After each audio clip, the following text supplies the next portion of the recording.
Bienvenidos a esta segunda capacitación especializada anual de oficiales de cumplimiento que desarrollamos aquí en la Escuela de Seguros Picosen. Quiero dejar con ustedes al doctor Carlos Caro Coria, socio de Caro y Asociados, especialista en Derecho Penal, que dirigirá esta capacitación. Doctor, el escenario es suyo. Bien, muchas gracias. Buen día. Bueno, gracias a los organizadores por la invitación. Y el tema que trato hoy día es un tema de orientación muy práctica. La mayoría acá, gente que está, digamos, en la práctica. Sí, se oye un poco, muy poquito. Sí. ¿Tienen problemas si apago el aire? No, ninguno. Para que se escuche mejor.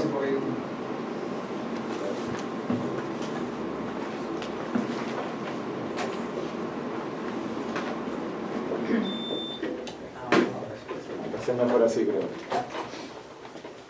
Bien. A ver. Les decía que el tema que trato ahora es un tema de orientación muy práctica.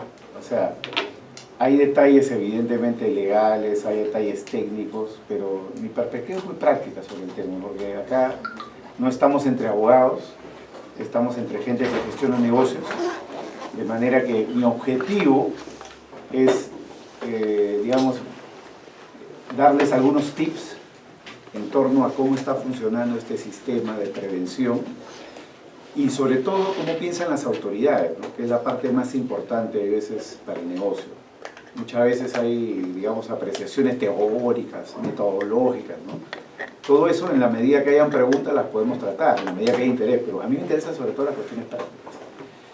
Entonces empezamos con un caso que todos conocen, que es este caso famoso de Odebrecht y Acurio, y que encierra a una persona que está vinculada al sector seguro, como todo el mundo sabe, ¿no? Acá, en el caso Acurio Odebrecht, como seguramente habrán escuchado varios, lo que se tiene es un caso de presunta corrupción, un caso de presunto tráfico de influencias en particular, y un caso de lavado de activos.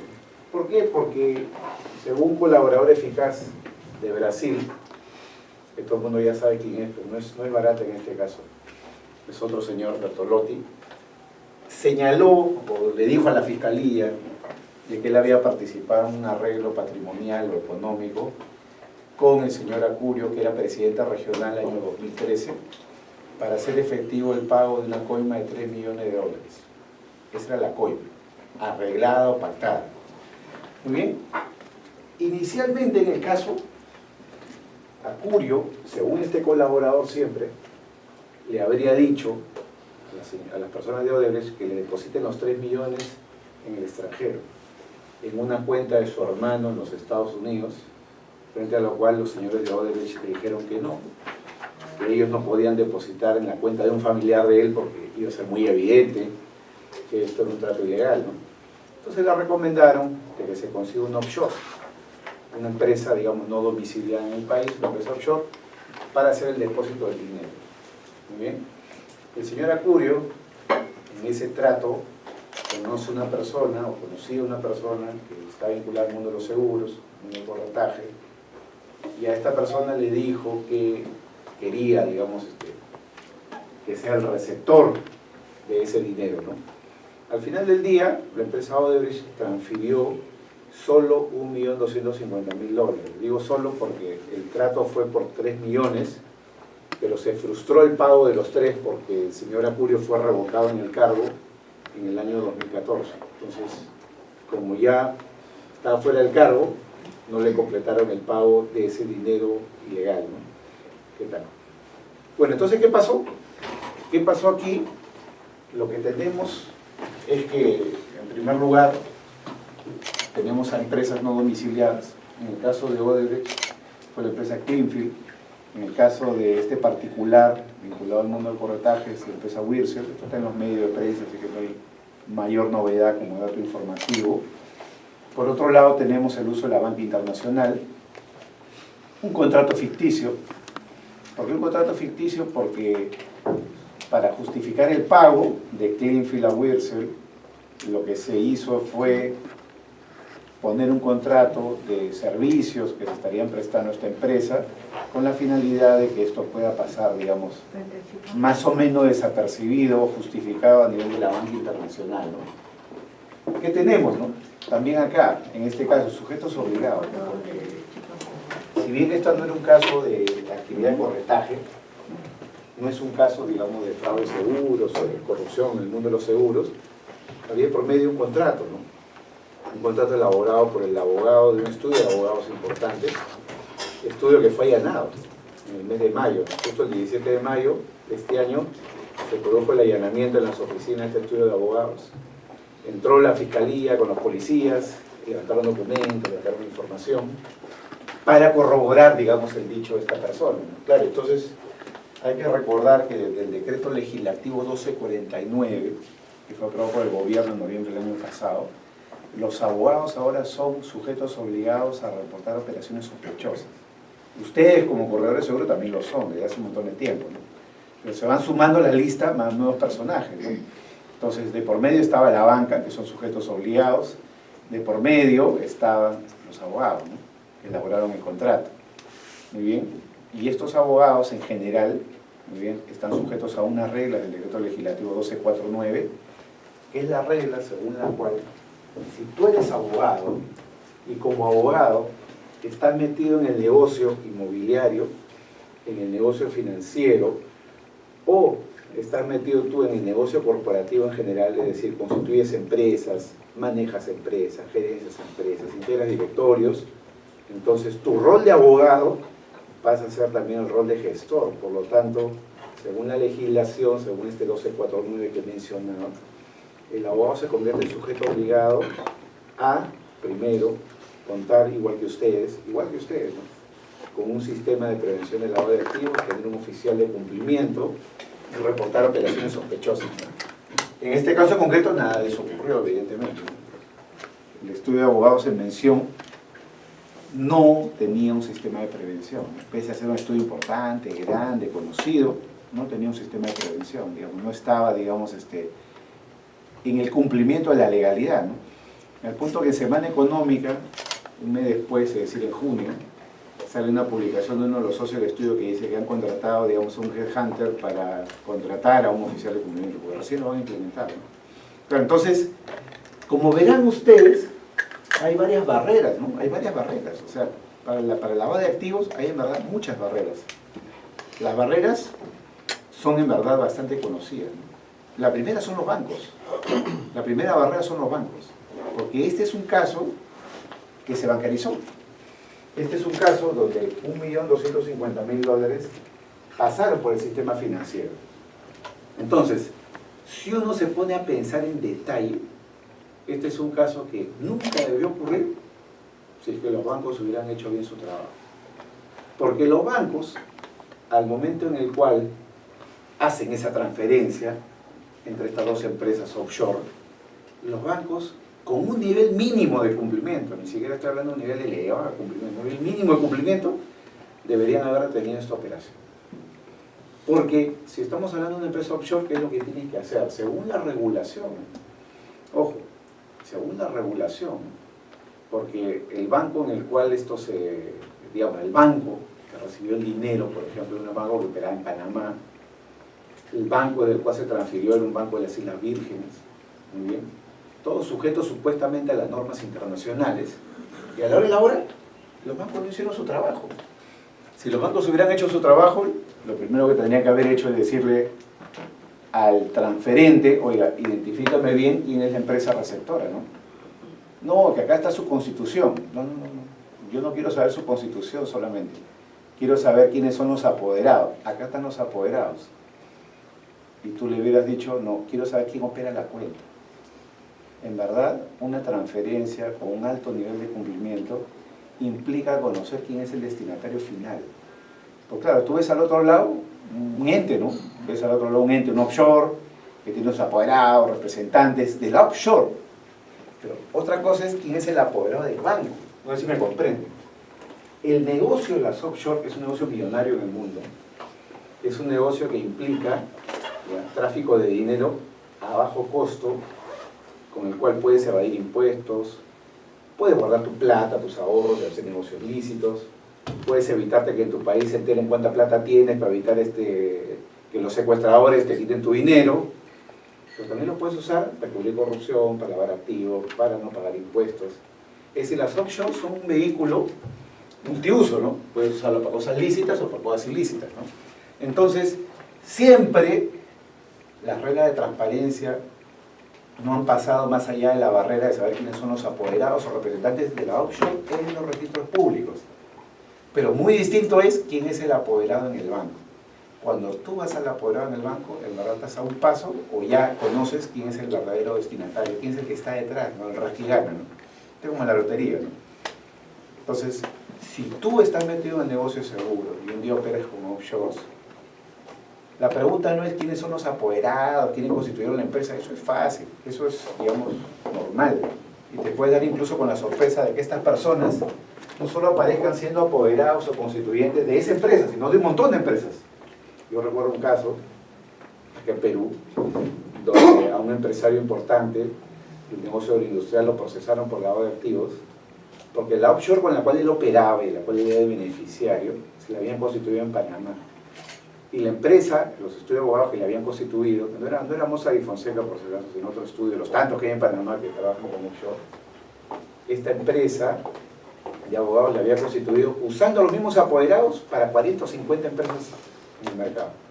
Entonces, salta el tema con la OIF, la Unidad de Inteligencia Financiera en Perú, porque cuando la OIF pregunta quiénes son estos apoderados, entra a la base de datos, en una base de datos internacional, y aparece que estas personas habían constituido las 40 o 50 offshore en el mundo, y que tenían procesos en Chile, en Panamá, en Brasil, es decir, en varios lados, ¿no? Y no porque hayan delinquido necesariamente estos apoderados, sino porque en verdad ellos son el que limpia, el que barre, el chofer, el abogado, el traficante, una persona vinculada al negocio del abogado que lo utilizan para constituir la empresa, claro. Entonces, si tú trabajas como offshore, como corredor, la pregunta del millón no es quién es el representante del apoderado, la pregunta es quién es el apoderado en el banco. Esa es la información que tú tienes que recuperar. Y si el banco hubiera hecho su trabajo, el banco le hubiera dicho, mira, ¿sabes qué? Esta empresa, la empresa que envía y la empresa que recibe, ¿cuál es su objeto? ¿Dónde está su página web? No tiene, ¿saben que no tiene? Si tan lícita es la transferencia, si hay un contrato de por medio, ¿dónde está la web? Dime el PDF, el PDT, el pago de impuestos en el país que corresponda, ¿dónde está? Dime qué otros negocios hace. Claro, no había. O sea, en verdad, acá los primeros pecadores son los bancos, ¿no? Y es algo que sucede muy seguido acá en Perú, y en Latinoamérica en general, y es que las persecuciones por lavado de activos casi nunca involucran a los bancos. Ojo, yo no estoy haciendo una alegoría para que metan a los bancos en los casos de lavado. Esto mismo lo dije un día ante la Asociación de Bancos y casi me crucifican, porque digo, oye, ¿estás queriendo que persigan a los bancos? No, esto es una comparación. En Estados Unidos o en Europa, cuando hay un caso por lavado y la plata viene bancarizada, lo primero que hace el juez, el fiscal, es decirle, oye, ¿y los bancos hicieron bien su trabajo o no? Porque nuevamente digo, nada de esto hubiera pasado si el banco hace las preguntas que corresponden antes de realizar la operación. Y los bancos no hicieron su trabajo y no están procesados aquí en Perú, ¿no? Porque lo primero que tendría que haber preguntado es de qué va el contrato, si estas empresas verdaderamente son empresas de verdad o no, quiénes son los verdaderos receptores, quién envía, quién recibe, si el contrato es verdadero o no es verdadero, o es un contrato ficticio para justificar algo. Eso tendría que haber hecho los bancos, no lo hicieron. El estudio de abogados en mención, lo mismo, ¿no? Fíjese, la segunda barrera, ¿no? Yo diría que incluso hay tres barreras, ¿no? El banco emisor, el banco receptor, la segunda barrera, y la tercera, los abogados que tendrían que haber contenido esta operación, ¿no? ¿Por qué no meto en la ecuación el tema de seguro? Porque no era una operación de seguro. Curiosamente involucra a una persona que está en el sector seguro, pero no era una operación estricta de seguro. Muy bien. He mencionado lo de seguro por lo que se dice acá, ¿no? Finalmente, en la medida que los corredores seguros, digamos, en nuestro país, no han crecido tantísimo, ¿no? Salvo algunas empresas, en la mayoría de casos hay una identidad entre el corredor y la empresa, ¿me entienden? O sea, Claro, hay veces tú puedes tener una empresa muy grande que afecte a un colaborador, o que afecte a un gerente, o a un solo director, de pronto haces el saca y pon, ¿no? O sea, el change, ¿no? Es el cambio, y bueno, ya sigues navegando con tu marca y al final del día la empresa sigue existiendo, pero en la mayoría de empresas de corredores, las empresas no son tan grandes, ¿no? De manera que hay casi una identidad entre el dueño y el gestor del negocio, ¿no? Entonces, en la medida que la reputación del dueño, el propietario, el accionista, el gestor se ve afectada, entonces el negocio decae, ¿no? Y eso es lo que ha pasado acá, ¿no? Porque ha habido un daño reputacional importante, no solo al corredor, sino también incluso a la compañía de seguros a la que estaba vinculado en su día este corredor, ¿no? Entonces, esto ha traído, digamos, un daño reputacional importante, ¿no? Porque al final del día, más allá de los procesos, más allá de que haya un juicio, más allá de que haya un caso, ¿no? Más allá de que digamos, se gatille un proceso en el cual cada quien sabe qué hizo y qué no hizo, el daño reputacional es gravísimo, ¿no? Este estudio de abogados, por ejemplo, donde trabajan gente, digamos, muy honesta, yo conozco muchos de ellos, gente honesta, puede no haber sabido lo que estaba pasando ahí, todavía se ve afectado, ¿no? Reputacionalmente por un caso de esa naturaleza. Han ido a sus oficinas, les han allanado, han entrado los fiscales, y en el imaginario popular peruano, muy bien, este es un ejemplo icónico, ¿no? De cómo los abogados en su día no hicieron el trabajo que tenían que hacer, ¿no? Lo mismo respecto a otras empresas, ¿no? Por acá hay una pregunta, creo que de usted, ¿no? No, ya quedó aclarado con el tema de los apoderados de los bancos. Claro, claro, sí, que esa es para mí esa es la clave, ¿no? Y en verdad tienen ustedes que saber algo, ¿no? Ahora, el mundo va caminando, ¿ya?, hacia la desaparición del secreto bancario y tributario, ¿no? Hoy en gestión, por ejemplo, ha salido publicado que la SUNAT acaba de crear una unidad dedicada a la cooperación internacional, es decir, al intercambio de información. De repente acá, como ustedes no se dedican al derecho tributario, o de repente eso todavía no les afecta, tienen que saber que en los foros tributarios, de especialistas, contadores, abogados, gente que está en la gestión financiera, el icono del día es el tema del intercambio automático de información, ¿no? ¿Por qué? Porque a partir del modelo del G20 y a partir de las normas de FATCA de Estados Unidos, y digamos la AP y la OCDE, lo que se ha gestado es una presión muy fuerte a los países para que los países acepten el intercambio automático de información bancaria y tributaria. ¿Eso qué significa, no? Que, por ejemplo, si la SUNAT le quiere preguntar a España, a la SUNAT de España o de Estados Unidos, si tú tienes una cuenta allá, puede mandarle en línea una lista de, digamos, tú, tus familiares, etcétera, etcétera, para saber si que tienes algún negocio fuera, si tienes alguna cuenta fuera, ¿no? Para ver si estás evadiendo impuestos, ¿me comprende? Con esa información recuperada, entonces lo que puede pasar, ¿usted quiere sentarse acá en un sitio?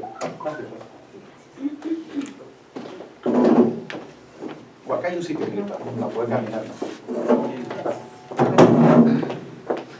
Claro, entonces la SUNAT va a poder recuperar tu información, ¿no?, en tiempo real. Siempre vas a poder ocultarte con las offshore, siempre vas a poder, digamos, tratar de evitar eso, pero, digamos, en principio, cada vez que tu nombre aparezca como apoderado de una cuenta o lo que fuera, puede ser que la SUNAT lo sepa.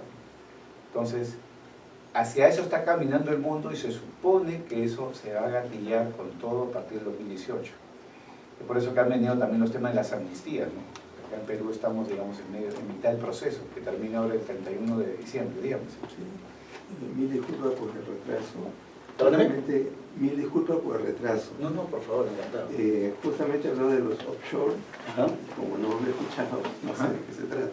Ah, no, las offshore, para que sepan, son las llamadas empresas no domiciliadas, ¿no? Son empresas, o sea, las offshore son personas jurídicas, empresas constituidas en el extranjero.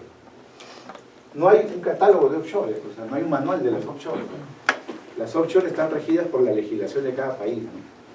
Entonces, yo puedo tener, si yo quiero, una empresa en Paraguay, en Panamá, en Chile, todo lo que esté fuera del Perú es un offshore. Así la tenga en Ecuador, o la tenga en Bolivia. Offshore del inglés, ¿no? Es fuera de la costa, ¿no? Que se pone fuera de tu país. O sea. ¿Y por qué digamos, en el imaginario popular, jurídico, las offshore tienen mala prensa? Claro, porque como está fuera de tu país, está más lejos del alcance de las autoridades, ¿no? Es más difícil que lo conozca la policía, la fiscalía, el juez, la SUNAT, la UIF. Entonces, a los reguladores se les hace más difícil conocer tu información. Más aún, si es que, como las offshore, tienen un nombre, ¿no? La offshore se puede llamar ABCYZ, SAC. Nada que ver con tu nombre, ¿no?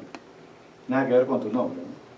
Y la constitución de la offshore, como tú no vives en el país donde se ha constituido, que es Islas Vírgenes, Panamá, etc., entonces tú utilizas a terceros para crear la offshore, ¿no? Pero como yo decía hace un momento, el negocio realmente está en quién es el apoderado, ¿no? Salvo que tú confíes mucho en tu hermano o tu amigo, lo pones a nombre de un tercero, ¿no? Díganme ustedes, ¿no? Ustedes que tienen su plata ahorrada, ¿a nombre de quién la pondrían que no son ustedes? ¿Tú la pondrías a nombre de un amigo? Imagínate que tienes $1.000.000 fuera, ¿no? No has pagado tus impuestos, la quieres esconder la plata por algún motivo. ¿A nombre de quién la pondrías? Dirías yo, mi hijo, tal vez mi esposo, esposa, si tienes, pero la pondrías a nombre de un conviviente, de un hermano, de un primo, de un amigo. No, no. Lo realmente importante, ¿qué tal? Lo realmente importante para conocer quién está detrás de una offshore es saber quién es el beneficiario bancario. Casi siempre, en un 90% de los casos, es el dueño de la offshore, el verdadero dueño, el que está detrás realmente. ¿Usted quiere un sitio? Sí, acá hay más. Ah, y hay otro, mire.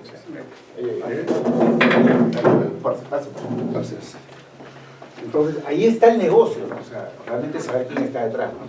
Y luego, si detrás no está el verdadero socio, esa persona que aparece es una persona de confianza del socio. El ejemplo más evidente es el caso Maiman, ¿no? Toledo, ¿no? Porque todo el mundo dice que la plata de Maiman es la de Toledo, por una razón bien sencilla. Ahora sí.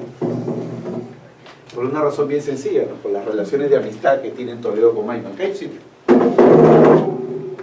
Por las relaciones de amistad, ¿no? Entonces, ese contrato a través del cual, ¿ya? La misma empresa, Cleanfield, le transfiere a cuenta estructural, le transfiere la plata al señor Maiman, es en base a un contrato falso, en base a un contrato ficticio, según la tesis de la Fiscalía, ¿no? Entonces, quien recibe la plata al final del día no es Toledo, ¿no? El argumento de Toledo es: yo no recibí nada, ¿no? Muy bien, ese es el argumento de Toledo, ¿no? Lo mismo que en el caso del señor Apure, ¿no? Él decía, ¿no? Dijo públicamente cuando se gatilló el caso y lo detuvieron, y dijo: juro, ¿no? Por mi madre y por mi hijo, ¿no? De 6 años, que yo no recibí ni un sol, dijo Apure cuando lo estaban deteniendo, ¿no? Un taxista me decía que en verdad Apure tenía razón, no había recibido ni un sol, había recibido en dólares, ¿no? Entonces era verdad, ¿no? Bueno, esas son las offshore. Las offshore son empresas, ¿no? Son empresas. Alguien viene, ¿ya? Alguien viene, un broker, y te dice: oye, ¿sabes qué? Es que yo tengo el negocio para hacer una venta, ¿ya? De seguros en la región Cajamarca, o en la región Piura, la región tal, ¿no? Y en verdad yo quiero que mi comisión me la pagues en la cuenta tal, de la empresa tal, ¿no? Tú confías, tú dices: la transfiero, ¿no? El banco no es tan fácil. Dependiendo con qué banco lo hagas, los niveles de cumplimiento pueden ser más altos o más bajos.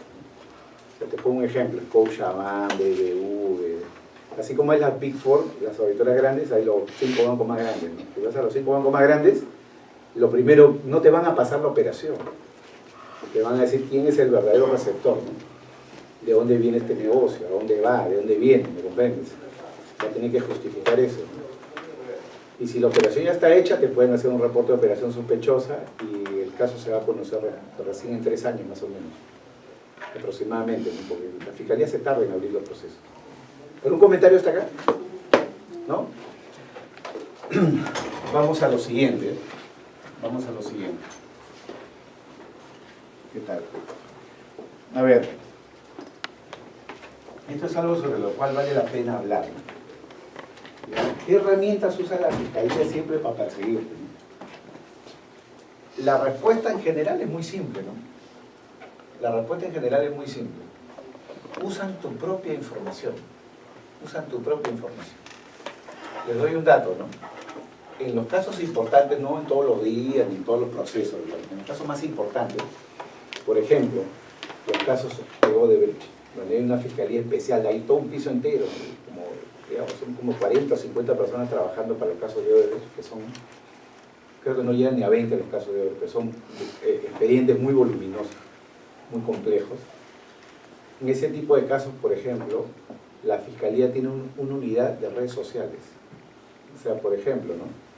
Si el sospechoso es Juan Pérez, antes de que el caso se conozca en la prensa, antes de un allanamiento, antes de una detención, antes de todo eso, el área de redes sociales baja toda la información. Pues claro, una vez que el escándalo se produce, todo el mundo borra, no cierras cuentas, no cierras Facebook, cierras Instagram, Twitter, cierras todo, ¿no? Pero antes de todo eso, ellos bajan la información, ¿no? Para ver quiénes son tus amigos, quién es tu entorno, ¿no? Si tienes relaciones o no con el sospechoso, o un conocido del sospechoso, del otro lado, ¿me comprenden? Entonces, si por ejemplo a mí me investigan por un presunto caso de corrupción con el alcalde de San Isidro, van a ver mis redes sociales, ¿no? Si están abiertas o no, van a ver o la del alcalde o la de terceros, a ver si hay una foto en la que estamos juntos, así sea el año 2013, ¿me entienden? Y luego para que cuando te pregunten, oye, ¿usted conocía al señor? No, yo nunca lo he visto. Y, señor, ¿y esta foto? Eso hace. O sea, es parte ya ahora de la investigación, el análisis de redes sociales, ¿no? Y como ustedes saben, hay expertos en el análisis de redes sociales. Y en la Fiscalía que se creó una unidad, ya esa unidad genera, digamos, produce información para los casos penales, ¿no? Entonces, le dicen al fiscal, oye, así, esta persona tiene relaciones con tales, cuales, esto es lo que he podido obtener o recuperar, ¿no? Claro, una cosa es que te tomen una foto en una inauguración pública de algo y otra cosa pues es que te tomen una foto en Barranco tomando un whisky a las 8 de la noche un sábado, ¿entiendes? O sea, diferente, ¿no? Implica un significado social, ¿no? Bueno, entonces, ¿qué hace la Fiscalía, no? La Fiscalía cuando tiene un caso, ¿ya? Lo primero que hace es tratar de sorprender. Es decir, si es un caso de corrupción, ¿ya? Los casos de corrupción normalmente se conocen como por la prensa, o se conocen porque hay un denunciante, ¿no? Entonces, en uno de esos contextos, prensa o denunciante, la Fiscalía busca que hacer intervenciones o allanamientos, ¿no? Entonces, ¿qué es lo que usan, no? Usan las técnicas de investigación donde la información la recuperan a través de un allanamiento. Entonces, se meten a tu domicilio, o se meten a tu oficina, o a los dos lugares a la vez, porque claro, si están interviniendo tu oficina, tú puedes llamar a tu casa y decir, oye, saca todo en mi casa, ¿no? Hacen normalmente a la vez, ¿no? En el caso de mención hace un momento, ¿ya? En el caso de mención hace un momento, de la lámina 1, en ese caso hubieron 7 intervenciones a la vez, ¿no? Una en Cusco y acá en Lima hubieron 6. Digamos, las 2 oficinas de abogados y 3 domicilios, digamos, de las personas investigadas, ¿no? Entonces, en Cusco intervinieron el domicilio del señor Acurio, acá en Lima intervinieron 2 domicilios de los otros investigados privados, más el estudio de abogado, más la empresa del empresario Correo de Seguro. Entonces, todos esos a la vez.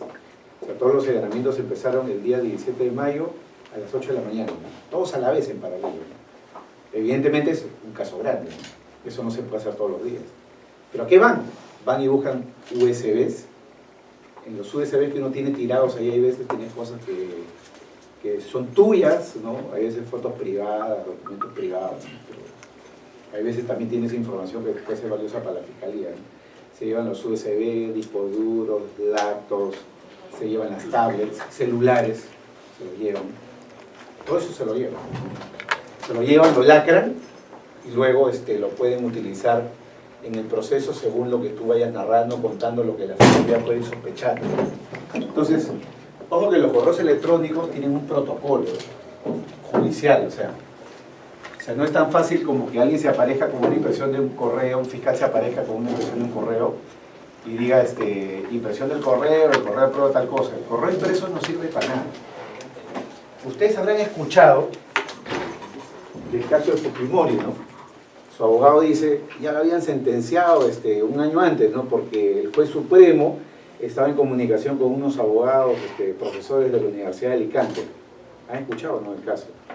O sea, uno de los argumentos de defensa de Fujimori es que él nunca tuvo un tribunal imparcial, porque salieron unos correos electrónicos, o unos presuntos correos electrónicos, que el abogado de Fujimori conoció en el año 2013, donde supuestamente el presidente del tribunal que lo condenó a Fujimori a 25 años, consultaba con unos profesores de Alicante con qué argumentos condenar a Fujimori. El argumento de la autoridad mediática. Entonces el abogado dice, ya un año antes de la condena, ya el presidente del tribunal ya tenía, digamos, en su mente la condena. No había imparcialidad, el juicio no había acabado y esa es la prueba de que, claro, venía el correo del 2008, no de la sentencia, pero apareció recién en el 2013. Claro, ¿por qué ese caso nunca prosperó? Porque Fujimori sigue preso, porque los correos electrónicos eran impresiones, alguien los PDFió, los subió a una cuenta script y aparecieron. Y evidentemente las partes de los correos negaron que los correos fueran verdaderos. Pero los correos no sirven si no están sujetos al protocolo. Para que el protocolo se ejecute, lo que tiene que tener el fiscal es el software. O sea, un correo impreso en un file no sirve de nada. Es un indicio muy débil. Para que el correo sirva de verdad, el fiscal tiene que tener el software del correo. Entonces, el software de correo permite saber de qué cuenta se envió, de qué cuenta se recibió, las cuentas IP. Muy bien. Y luego, una vez que el fiscal tiene el software, te llama para el reconocimiento del correo, ¿no? ¿Qué hay en el correo? Hay muchas cosas. Porque muchas personas, cuando hacen negocios con el Estado, dejan la huella en los correos electrónicos. Ejemplo, ¿no? Ejemplo, y mírense a sí mismos en su práctica, o si no han sabido de esto, ¿no? Típico ejemplo, ¿no? Quieres hacer un negocio con el Estado, ¿no? Aparece un corredor, aparece un broker, aparece un tercero que te dice, oye, yo conozco las bases, te mando las bases para que tú las revises previamente, porque este es un tema para ti, este es un negocio que sí te toca, te corresponde a ti, y cometen el error gravísimo de usar el correo electrónico para eso. Entonces te mandan las bases previamente. Miren, hay muchísimos casos construidos en base a los correos electrónicos donde aparecen las bases. Como el correo electrónico tiene fecha, tiene un protocolo, digamos, software ahí, inmodificable, y si se modifica se puede conocer. Saben, por ejemplo, a través del correo electrónico, que el 8 de octubre tú recibiste las bases en feriado para una licitación que se ha producido recién en diciembre. Que tú has respondido además, oye, hay que agregar esto, hay que sacar lo otro, ¿no? O incluso hay veces, de lo más fresco, los correos electrónicos, nos ponen en los correos electrónicos, oiga, incluye tus factores de competencia, ¿no? Incluye, digamos, 3 detalles, digamos, de tu experiencia, ¿ya? Incluye 3 detalles de tu experiencia que haga que tú ganes, ¿no? Que tú seas el favorecido, ¿no? Que tú seas, digamos, el beneficiado. Entonces, ese dato en un proceso legal es importantísimo, ¿no? Porque para el fiscal no le hace falta probar la coima, al fiscal no le hace falta probar no le hace falta probar que tú has recibido plata o le has pagado a alguien, basta comprobar que tú tenías las bases antes, y eso ya implica que en el proceso ese no hubo competencia, ¿me entiendes? Los procesos tienen que haber competencia según la regla de la contratación pública.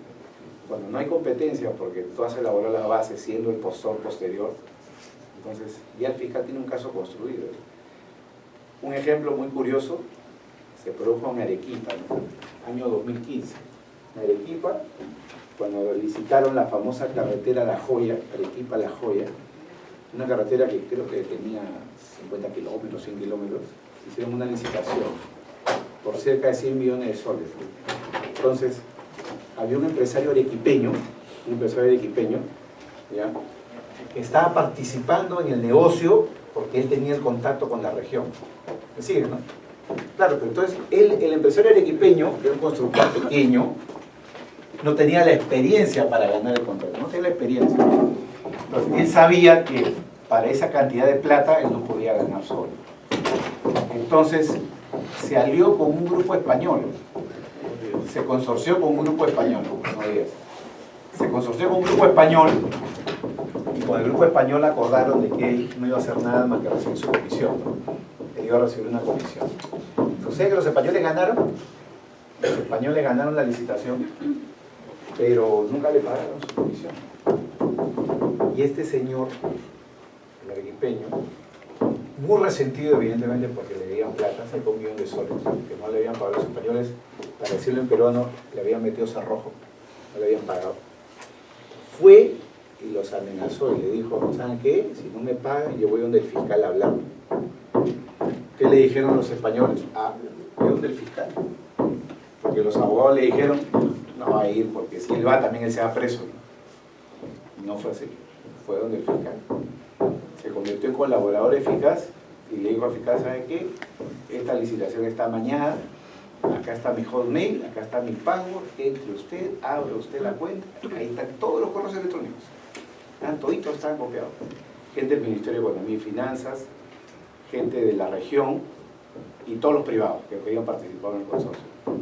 Donde en la cadena de mails se veía cómo se habían enviado las bases, cómo las habían, digamos, adecuado para que gane este consorcio español. ¿Me siguen? Entonces, en base a eso se construyó el caso. ¿Quién vio el caso? Hamilton Castro, el mismo fiscal del caso de el año 2015. Y pidió la detención de todos, incluyendo el colaborador eficaz. Incluyendo el colaborador eficaz y el expresidente regional de Arequipa, que ahora no me acuerdo el nombre, una persona bastante mayor ahora. Una persona, no sé, no me acuerdo el nombre, el expresidente regional. ¿Cómo? ¿Quién? Guillén. Sí. Guillén. Pidió su detención y estuvo con domiciliario, ¿no? Hasta que finalmente se la levantaron, porque incluso la actual presidenta regional lo defendió, dijo que esto era un abuso y en apelación lo liberaron. Pero estuvo preso al principio, con arresto domiciliario por su edad, ¿no? Todos los demás presos, se fueron presos a un penal ahí de Arequipa, bastante frígido, por lo que me han contado. Bueno, ¿todo en base a qué? Correos electrónicos. El fiscal bajó los correos electrónicos, se aplicó el protocolo, dijo, estos son los software, y la Corte le puso detención a todos, de primera y segunda instancia. O sea, confirmado en sala. Entonces, el tema de los correos electrónicos es clave, ¿no? Yo como siempre digo, ¿no? Nunca pasa nada hasta que pasa algo. O sea, si no te descubren, todos están seguros, ya, lo sigues haciendo, todos lo hacen, no pasa nada. Pero el día que te chapan, ese día te enfrentas realmente a riesgo penal. Bueno, entonces, esto es con el tema de los correos, para que lo tengan ustedes bien claro. ¿Ya? Ahora sí hace calor, puedo poner aire, pero ¿no? ¿Sí? Sí, ¿no? Sí. Vamos a ver. Muy bien. Lo habíamos acabado por la bulla, pero me ha costado el ruido menos extraños. Ruidos extraños debe costar. Está funcionando. Sí, generalmente en el negocio de seguros, es verdad que siempre se asocian con terceras personas para que los referencien clientes. Ajá. Si estos referidores, asociados comerciales, productores, como les quiera llamar el mercado, hacen actos ilícitos, pero para ganar una comisión, pero obviamente el corredor principal es la cara, no sabe, igual nos veríamos implicados. ¿Cómo podríamos hacer para...? Vamos a ver, este es un tema que ocurre en todos los mercados, no solamente en el mercado de seguros, evidentemente, en el mercado de la construcción, todo tipo de mercados donde tú contratas con el Estado, ¿no? Siempre en estos mercados se puede aparecer alguien que te diga, yo tengo el contacto, yo conozco a las personas, yo puedo, digamos, hacer que tú ganes, y en base a eso, evidentemente, te cobro una comisión, un precio, ¿no? Mira, la verdad que el tema es bien problemático, porque como yo decía a alguien antes de la charla, acá siempre estás enfrentándote al área de compliance, si que la tienes, porque es un negocio chico, pero que no está creando, en fin. Acá siempre enfrentas el tema compliance versus la parte comercial. La parte comercial quiere vender. O sea, el negocio, digamos, las empresas no están organizadas para hacer compliance. La empresa está organizada para lucrar, para, digamos, hacer negocio, para vender, ¿no? O sea, digamos, las empresas no nacen con la finalidad de gastar su plata haciendo cumplimiento. Entonces, si la meta número uno es vender, el compliance te amarra los pies y te dice, oye, esto no lo puedes hacer, esto sí lo puedes hacer. Entonces, mi respuesta no viene evidentemente del lado comercial, mi respuesta viene del lado del deber ser. Como yo siempre digo, si te corres el riesgo y te lo quieres correr, ya cada quien sabe lo que hace, lo importante es que sepa lo que hace. Entonces, desde el punto de vista legal, ¿ya? Si si que alguien descubre, ya, si un fiscal descubre que en un contrato de seguros ha participado terceros, lo que va a investigar es cuál es la motivación del pago de ese tercero. Lo digo porque pasa todos los días, en lo que es contratación pública, pasa todos los días que el fiscal investiga a ese tercero. Y se dice, ya, tú le has pagado al tercero, al comisionista, dame el contrato escrito para empezar. Muy bien. Claro, si no hay contrato escrito, ya es sospechoso. Muy bien. Si hay un contrato escrito, luego te va a pedir la sustentación del trabajo que hizo. Si el trabajo que hizo fue hacerte un informe, ¿ya? O ayudarte a elaborar, digamos, tu propuesta técnica, tu expediente técnico para concursar, lo que va a decir ya, ahora la pregunta es, ¿eso que le has pagado es acorde con el trabajo técnico que esta persona ha realizado? O tú le puedes decir, no, es que su gran experiencia y no sé qué, ¿no? En contratación pública me ha llevado a ganar. Muy bien, veamos cuál es la experiencia de esta persona. ¿Con qué otras empresas han contratado y hecho trabajos similares? Con ninguna. O con pocas, o con nadie. O tiene pasivos simplemente de honorarios que no detallan por qué. No hay contratos que lo respalden. Entonces, al final, con poco esfuerzo, la Fiscalía puede llegar a saber de que ese contrato no es un contrato verdadero, no es un contrato para justificar un pago. Entonces, si al final lo que esta persona ha hecho es lobby, aunque no haya pagado ni un sol, ¿ya? Si el lobby no es legal porque no está registrado, no es un gestor de intereses que sea sujeto a las reglas de gestión de intereses, el gestor de intereses tiene que llevar un registro de las reuniones que tiene, las reuniones que realiza, cuál es la finalidad. Si el gestor de intereses se ha reunido con un funcionario público que está involucrado en la gestión de un contrato, en teoría solo se puede reunir en las oficinas del funcionario público y tendría que decir cuándo y por qué, ¿no? Claro, en verdad el lobista de verdad no se reúne en las oficinas. El gestor de verdad, el lobista de verdad lo hace tomando un café, va a su casa en la noche, en la mañana. Entonces, en verdad es un tema difícil, porque, fíjate, es un tema difícil porque si tú no puedes sustentar adecuadamente el contrato y la Fiscalía tiene la sorpresa de que ya hay un tema no justificado, puede iniciar un caso por colusión. Entonces, ¿cuál es el consejo legal? El consejo legal es bien claro, ¿no? O no lo hagas o haz un buen contrato, ¿no? Porque muchos incluso tratan de justificarse diciendo, pero yo tengo un contrato y en mi contrato estoy incluyendo la cláusula anticorrupción. La cláusula anticorrupción significa poner en el contrato una cláusula donde tú le dices al proveedor del servicio, le dices, oye, tú quedas prohibido de realizar cualquier acto de corrupción, ilegal, lo que fuere, y además si pasara, es tu entera responsabilidad, no mía. Muy bien, ese es un arma de doble filo. Porque el fiscal te va a decir, mira, eres tan fresco que hasta has puesto una cláusula anticorrupción cuando tú sabes que este contrato es ficticio. Por lo cual tú sabías que en verdad la cláusula anticorrupción es más bien la prueba de que tú solamente te querías cubrir responsabilidad. Y en verdad la responsabilidad penal no te la quitas de encima porque tengas una cláusula anticorrupción. Entonces ahí viene el problema. Entonces, como vuelvo a decir, este es un tema que con la parte comercial no calza, porque la parte comercial de un negocio quiere vender, o sea, un negocio es vender y ya luego pienso en la consecuencia, ¿no? Claro, nunca pasa nada hasta que pasa algo. Pero luego cuando pasa, todo el mundo dice, me descubrieron, ya tuve mala suerte, pero así funciona el sistema. Entonces, es lo que estoy queriendo hacer es reflejarles cómo funciona el sistema. Cuando te descubren, evidentemente, la Fiscalía descubre un caso de 1000 tal vez. Pero si también eres dirigente, o sea, yo entiendo, yo soy la parte legal y la parte comercial siempre quiere vender, pero si a pesar de eso hago toda una investigación, todos los antecedentes policiales, penales, lo paso por el workshop, o sea, nada, como decimos en el derecho, si no hay nada escrito, todos son rumores, o sea, ya, y contratas con la persona, pero al final pasa de que, no sé, tipo el caso de Trust, ¿no? Claro. Que cayó pero la corredora no sabía, pero que representa a la corredora para abrirle mercado, hizo actos de corrupción. Claro, a ver, vamos a ver. Vamos a diferenciar planos. O sea, si tú quieres un estándar alto de cumplimiento, tu estándar alto es el que tendría la SUNAT. Si la SUNAT te pide el contrato, y la SUNAT, ¿qué es lo que te da? Pero si la SUNAT te pide el contrato con ese corredor, broker o lo que fuera, La SUNAT, ¿qué te va a pedir? Justifícame la realidad del contrato.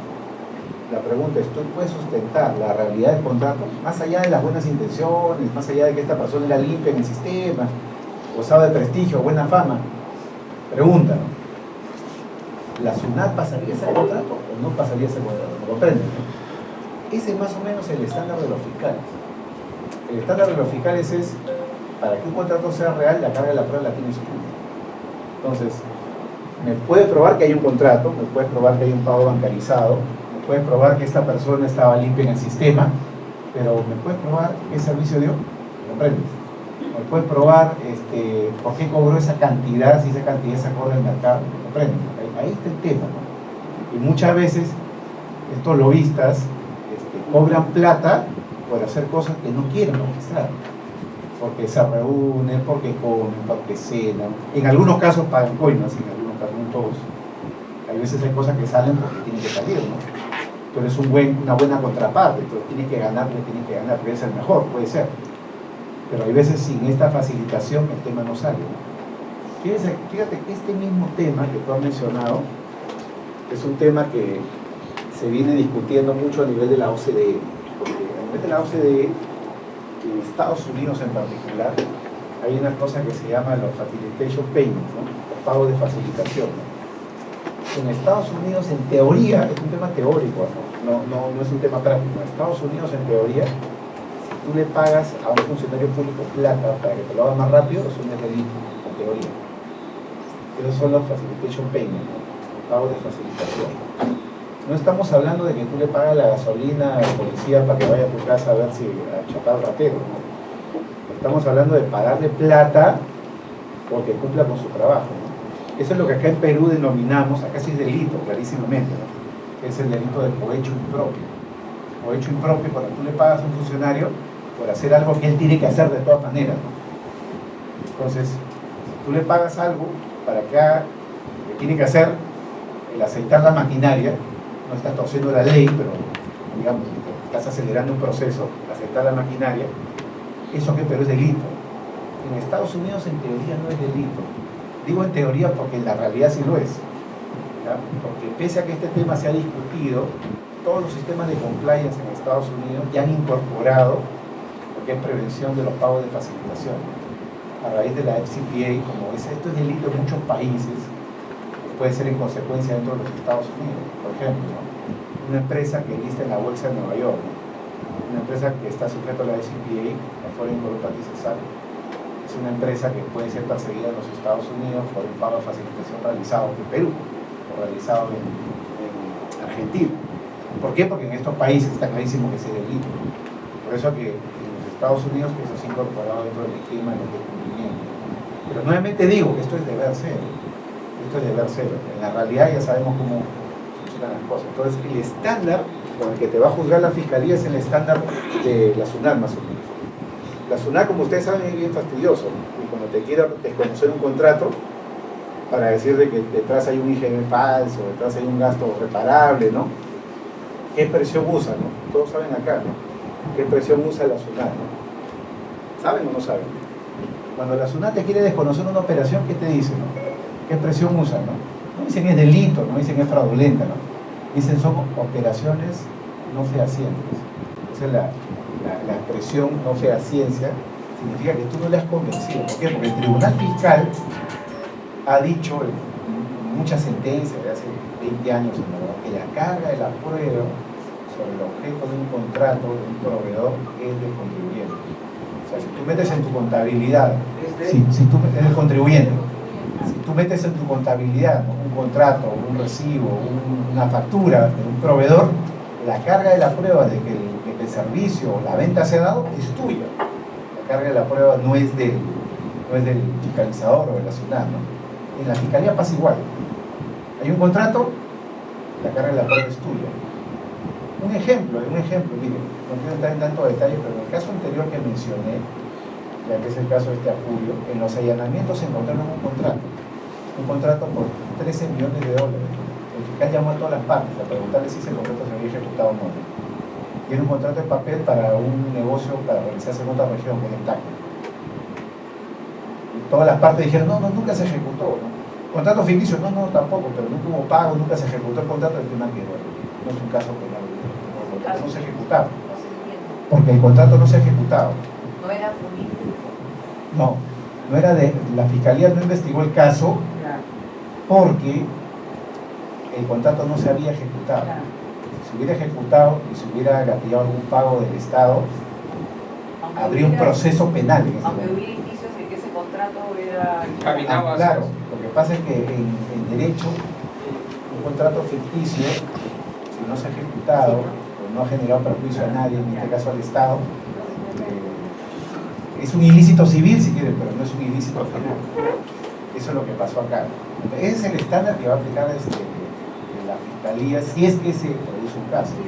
Entonces, ¿cómo cuidarte de eso? ¿No? Es mucho más que el tema de identificar a tu contraparte, a tu proveedor. ¿No? ¿Lo paga un torre? Sí, si quieres. Creo que hay que acercarse. Permíteme si quieres. Sí, es mucho más que eso, es mucho más que identificar, digamos, a tu contraparte, ¿no? Es poder justificar el objeto real del servicio y lo que llaman en la fiscalía de manera coloquial el justiprecio, ¿no? Porque si tú, por ejemplo, para una comisión de corretaje, no sé, ¿cuál es la comisión? Yo no estoy en el mercado, ¿cuál es la comisión de un corredor? 10%. 10%. Depende, ¿no? Ya. Depende del ramo. Ya. Si tú contratas en el sector privado, imagínate fuera el Estado, tú contratas en el sector privado a un facilitador, ¿cuánto le pagas? No sé, pero más o menos, en promedio. 30, 40%, depende. ¿Cómo? 30, 40%. 30, 40%, claro. Entonces, si por ejemplo sales del rango, ¿ya? Y por ahí aparece un indicio de que ha habido un pago a un tercero, van a decir de que el pago de ese porcentaje que tú le has pagado a ese tercero incluiría el pago de una coima. ¿Qué es lo que ha pasado, por ejemplo, ahora con este tema de Odebrecht y las empresas peruanas? No voy a mencionar nombres para evitar problemas, ¿ya? Pero ha salido la información en los últimos días de que una empresa peruana justamente que había negado haber sido, estaba involucrada en temas de corrupción, negó desde el principio, ¿no? De que supiera que su socia Odebrecht hubiera estado metida en temas ilegales, que ha negado, ha salido la información de que en verdad sí sabían por el tema contable, porque supuestamente en una factura de las últimas que se liquidaron de uno de los proyectos, aceptaron de que Odebrecht cobre más. ¿Bajo qué argumento? El argumento de que Odebrecht había corrido más riesgo que los demás. No hubo otro argumento. No sé si me entienden. O sea, una adenda al contrato de las partes, de los socios, donde decían que como Odebrecht era la empresa que había corrido más riesgo, no dicen qué riesgo, ¿no? Entonces dejaron de cobrar 30 millones de soles. Según la fiscalía, esa es la prueba del neteo. Porque claro, si no te cobro por acá, si no te cobro por acá, tengo que netearlo por algún lado. Esa es la prueba del neteo. Pero la fiscalía dice, oye, ¿y cuál es ese mayor riesgo, no?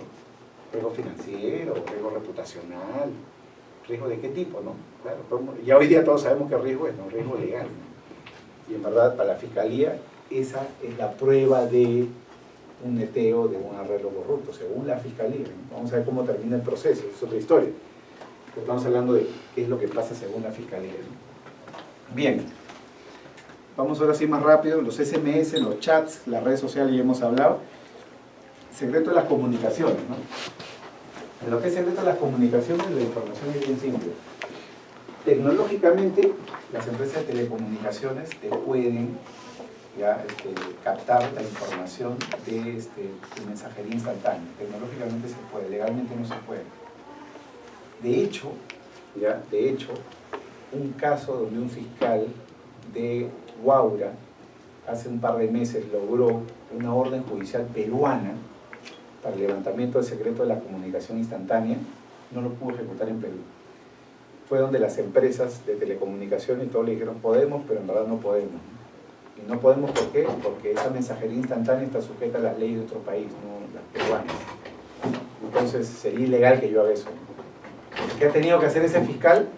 Ha tenido que generar la cooperación internacional, ¿no? Un exhorto, ¿ya?, a un juez americano para que el juez americano levante la información vía Silicon Valley, en Estados Unidos, en California, para que le llegue a la empresa Facebook, que es la propietaria de WhatsApp, para que levante el secreto de la mensajería instantánea de tal número telefónico. ¿Me comprenden?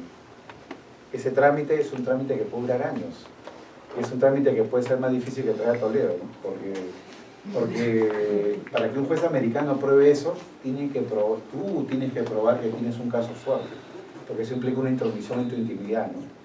Como sabrán ustedes, en Estados Unidos el tema de la prensa, y menos si la prensa extranjera, no importa, o sea, a un juez no le importa, al juez lo que le importa es si hay un caso. Entonces, en Estados Unidos no es tan fácil como decir un fiscal peruano pide levantamiento. No tiene ninguna jurisdicción en Norteamérica. Entonces tienes que ir donde el juez, y el juez tiene... Es un proceso de verdad bien largo, porque empieza por el departamento de la Secretaría de Estado. La Secretaría de Estado tiene que pasar el caso al Departamento de Justicia, el Departamento de Justicia tiene que poner el caso a disposición de un juez federal, y los del juez federal llevan papeles, tienen que estar traducidos al inglés, muy bien, y tras ello el juez ve, ¿hay caso o no hay caso? ¿Levanto o no levanto? Así funciona. Y el día que levante, vamos a ver si la información está ahí, pues supuestamente la información encriptada no se puede recuperar. Hay todo un dilema, toda una discusión que había con el FBI hace un par de años, y las empresas estas de mensajería instantánea, Google, por el tema de la privacidad, ¿no? Porque supuestamente habían chapado un teléfono de un terrorista y el FBI quería el acceso a la información, ¿no? Y como está encriptada, las empresas le dijeron, no tenemos un software para esto, ¿no? Y los iban a procesar por obstrucción a la justicia, hasta que al final es como una demanda. La demanda nunca se resolvió porque el FBI retiró la petición, porque dijo que ya había encontrado el software para levantar información. Esa es verdad o mentira, pero así terminó el caso, ¿no? ¿A qué es igual? Ya, entonces comprenderán ustedes lo difícil que es, ¿no? Ahora ustedes me dirán, no, es que yo conozco el caso de tal donde ha salido el chat. Sí, claro, eso es cuando tú le das la clave. Si a ti te detiene ahorita la policía con un fiscal, ¿ya? En medio del caos, el temor, la situación de que no sabes qué va a pasar con tu libertad, te hacen firmar un acta rapidito. Rapidito te hacen firmar un acta donde te dice, por favor, ponga acá la clave de su teléfono. La clave está de los 6 dígitos, ¿no? En un iPhone. O la clave que hay es con unas letras ahí, unas líneas en otro tipo de teléfono, claro. Entonces te hacen firmar eso, que es tu consentimiento al acceso a tu información privada de tu teléfono. Y eso a veces lo hacen sin abogado, ¿no? ¿Entienden, no?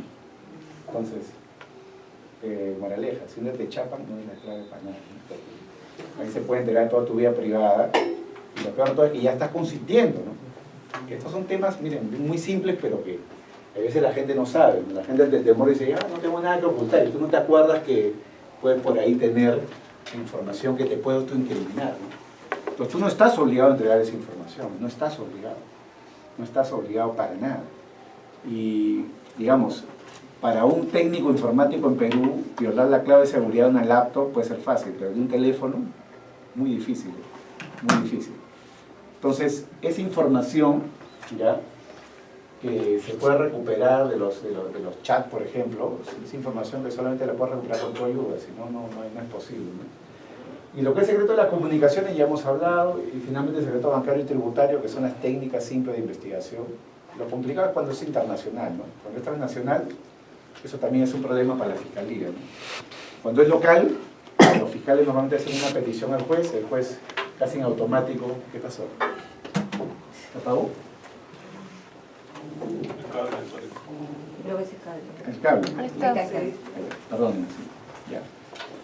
Cuando es internacional la cosa es complicada. A ver, vamos avanzando por el tiempo. Ya. Otra. Algunos mitos, ¿no? ¿El delito contra la administración pública requiere el pago de una coima o no? Claro, pues que no. Porque muchas veces la gente se defiende y dice, pero yo nunca he pagado nada, o no me pueden probar que he pagado algo, ¿me entienden? ¿Qué hace la fiscalía cuando no puede probar que tú has pagado o que te han pagado? ¿Qué hace la fiscalía? Utiliza un montón de delitos que no requieren el pago de una coima. Es decir, hay delitos contra la administración pública que no requieren el pago de un dinero. Por ejemplo, ¿no?, el más famoso en la contratación pública, colusión desleal, ¿no? Ese delito del artículo 384 del Código Penal, si alguien lo googlea van a llegar rapidito a ver la norma. Una norma compleja, pero ese delito es un delito que sanciona dos figuras, ¿no? Figura número 1, cuando tú como particular te pones de acuerdo con un funcionario para ser favorecido en un contrato público, una licitación, por ejemplo. Ese delito no exige un pago. Ese delito, el primero que menciono, ni siquiera exige perjuicio para el Estado. Es decir, puedes estar en la tarifa de mercado, puede no haber sobrevaloración del precio, pero el solo hecho de que prueben que tú has tenido un trato con el funcionario fuera de los niveles normales de competencia, ya hace que el fiscal tenga un caso fuerte por colusión. Y la pena puede llegar hasta 6 años de prisión, por ese solo hecho. ¿Sí? El fiscal no tiene que probar coima, el fiscal no tiene que probar que hay perjuicio al Estado. Puede ser que tú digas, no, lo único que he hecho es una ayudadita, recibí una ayudadita para yo ganar, ¿no? Claro. Esa ayudadita, en términos penales, es colusión. Y la colusión es un delito, y como repito, el fiscal no tiene que probar el pago de la coima, el fiscal no tiene que probar nada que no sea el solo hecho de haber sido favorecido en ese contrato público. Como dije hace un rato, ese delito tiene dos modalidades. La modalidad 1 con pena hasta 6 años, si es que no se prueba el perjuicio. Pero si además el fiscal prueba que el contrato es perjudicial, porque el contrato está sobrevaluado, la pena puede llegar hasta 15 años.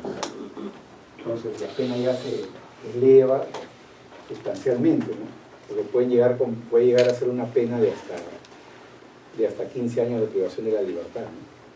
Si el fiscal dice, mira, no hay pago de coima, pero el contrato es perjudicial para el Estado, ¿no? Y decir que es perjudicial es bien facilito, ¿eh? Para el fiscal.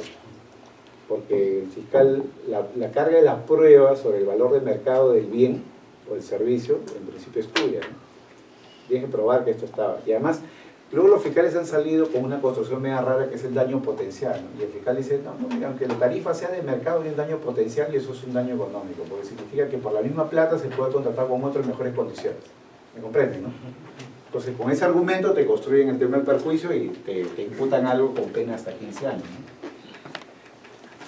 Delitos con coima, ¿no? Están todas las formas de cohecho, 393, 394, 397. Ahí las penas van aproximadamente entre 5 y 8 años de prisión, ¿no? Si el fiscal prueba la coima, es bien curioso, ¿no? Porque en la línea 1, colusión desleal, no se prueba la coima, la pena puede ser hasta 15. Si el fiscal prueba la coima, la pena puede ser hasta 8 en promedio. Luego tienes también lavado de activos, ¿no? El lavado de activos tampoco requiere un beneficio. Tú puedes ser un simple intermediario en una operación, no haberte quedado con una plata, no haberte beneficiado económicamente y ser sancionado, ¿no? Típico ejemplo, soy un empleado de una empresa. Todo lo hice para ser un mejor empleado, ¿me comprenden? O sea, a mí me pagaron solo mi sueldo, ¿no? Yo solo recibí mi sueldo de la empresa, no recibí otra cosa. Pero claro, tú sabías lo que pasaba, sabías dónde venía la plata, dónde iba la plata, lavado de activos, ¿me comprenden? Es decir, no se requiere probar que tú te has beneficiado, ¿no? Basta con que tú hayas intermediado para que te puedan perseguir, ¿no? En el caso de lavado, las penas pueden ser altas, pueden llegar, dependiendo del tipo de lavado, pueden llegar hasta 25 años de prisión, ¿no? Hasta 25, ¿no? La pena más baja por lavado puede ser 8, ¿no? Con lo cual estamos hablando de penas verdaderamente importantes, ¿no? Y luego ya esto tiene que ver con los privados, la corrupción privada, ¿no? Para los que trabajan en empresas, digamos, medianas, grandes, siempre las áreas de adquisiciones están expuestas a este riesgo, las áreas de compra, porque hay unidades de negocio donde le dan un presupuesto para comprar cosas, ¿no? Contratar, no sé, todo tipo de servicios, venta de bienes, y ahí se produce, digamos, el pago de una coima, entre comillas coima, porque es entre privados, no hay un perjuicio al Estado, el Estado no tiene nada que ver, ¿me comprenden? Entonces, eso en algunos países se ha empezado a denominar corrupción privada. La corrupción privada.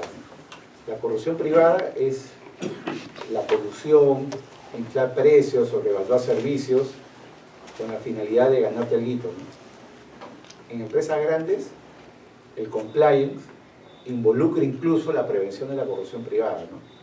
Porque, por ejemplo, ya el gerente de compras, ¿no? muy bien, tiene que subcontratar un servicio de marketing, un servicio, digamos, de compra de bienes, lo que fuera. Y constituyen una empresa por ahí con un vecino, con un primo, con el hijo, y eso al final del día eso aparece. Y nuevamente con los protocolos de los correos electrónicos las empresas privadas investigan estos temas. Por ejemplo, EY, que es Ernst & Young, tiene un área de prevención del fraude, ¿no? Y ellos tienen sus protocolos para el levantamiento de la información de las comunicaciones. Vienen al empleado, por ejemplo, van a tu oficina, ya, con un notario, y te dicen, oye, mire, estamos haciendo una revisión de rutina sobre los correos electrónicos, la información, ¿me puede dar su laptop? Claro, la laptop le pertenece a la empresa, no es tuya, ¿no? Claro, el empleado en ese momento, como no tiene mucho que pensar, no sabe lo que está investigando, firma el protocolo, ¿no?, de autorización, ¿me siguen?, ¿no?, voluntario. Eso para proteger la prueba, ¿no?, para que nadie diga después que prueba ilícita, que después sin tu consentimiento, ¿no? Entonces, esos son más o menos los protocolos. Luego revisan tu información, ¿no?, correos electrónicos, todo, ¿no? Y hay veces tienen unos software, ¿no?, con los que a veces se encuentran información. Por ejemplo, para que ustedes sepan, ¿no?, si tú, por ejemplo, abres tu Hotmail y luego lo cierras, una vez que entran ellos a tu web, no pueden entrar a tu Hotmail, evidentemente, pero hay algo, yo no soy informático, no lo puedo explicar, pero hay algo que es algo así como unos screenshots, pantallas que se graban en algún momento dentro de las laptops especialmente, ¿ya?, que de repente tú has cerrado tu correo, pero queda una pantalla, una imagen, o un PDF que se bajó, o un Word que se abrió, ¿me comprenden? ¿Ya? Y en más de un caso que yo he conocido, porque trabajo años en este tema, ¿ya?, pese a que no han violado tu correspondencia electrónica, aparece en la laptop información, ¿no?, fotografías, PDFs, software, o incluso, fíjense ustedes, extractos bancarios, ahora que los mandan por internet, ¿no?, que los mandan por internet, ¿no? Muy bien, ¿cómo se genera eso? No es que la gente haya querido hacer un screenshot, ¿eh?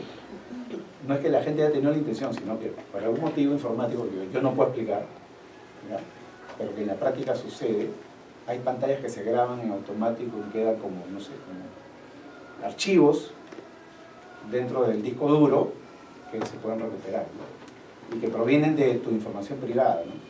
Entonces, a la que nadie ha accedido, simplemente han quedado ahí grabados los documentos. Bueno, entonces, esas son pruebas que utilizan mucho las empresas auditoras para probar casos de corrupción privada.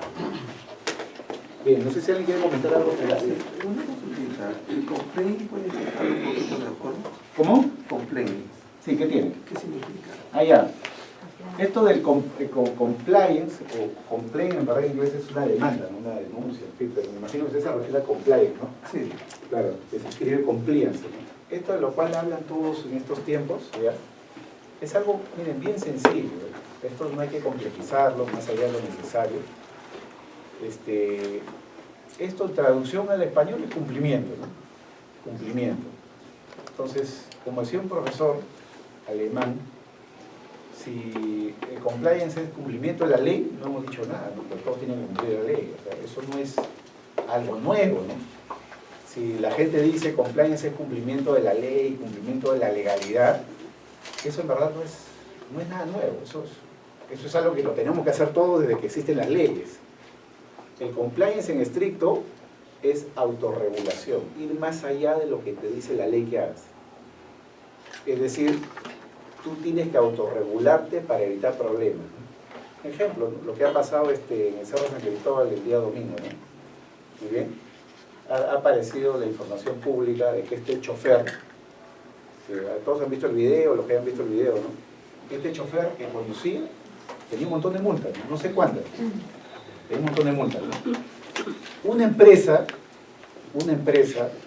que hace compliance, muy bien, en este caso, compliance más elementales, oye, puedo contratar o tener un chofer que tiene tantas multas, ¿no?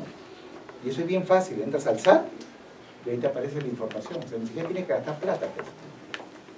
¿Me comprendes, no? O sea, una empresa de transporte turístico puede cumplir con los estándares de la ley, tener tu licencia, tener tus buses, tener tus choferes que tengan su brevete, claro, lo mínimo es lo que te exige la ley.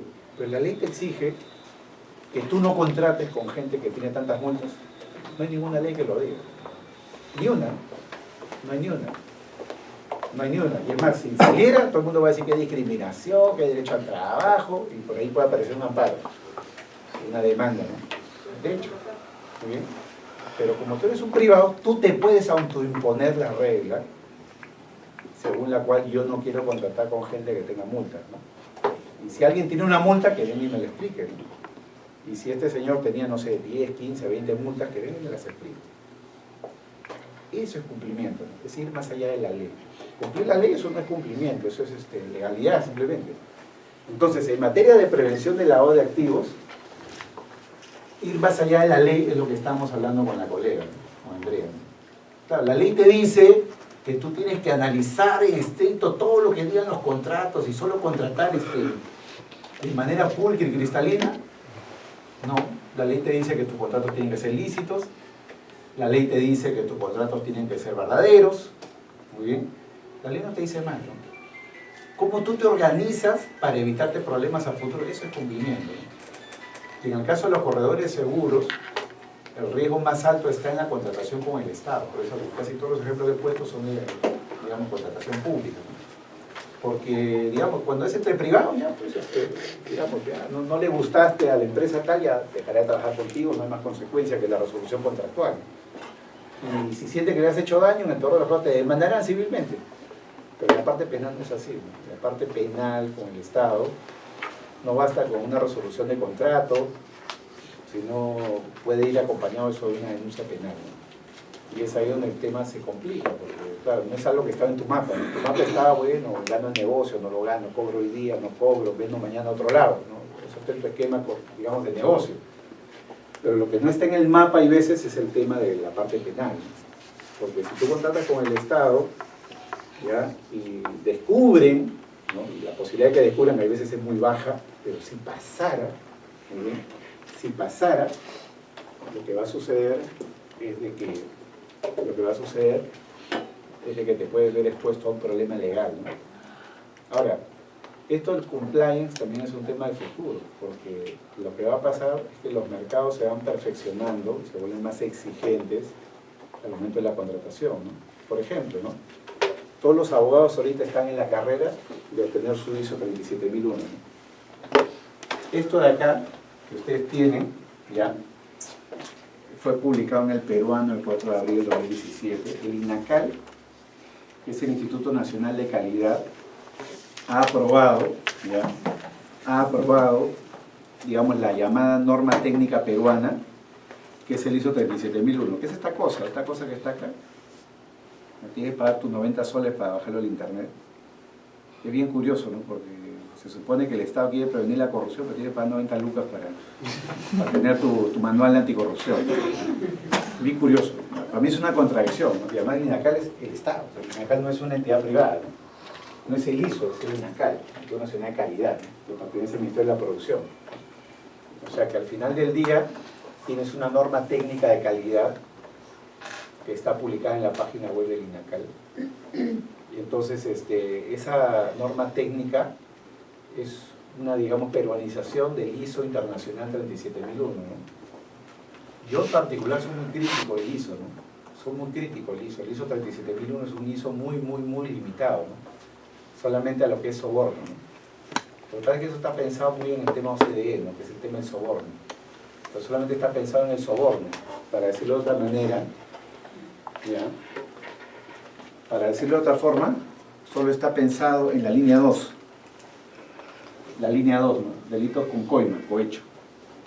O sea, el ISO no está pensado en delitos sin coima, como la corrupción, no está pensado en el lavado de activos, ni está pensado en la corrupción privada. Solo está pensado en los casos de corrupción.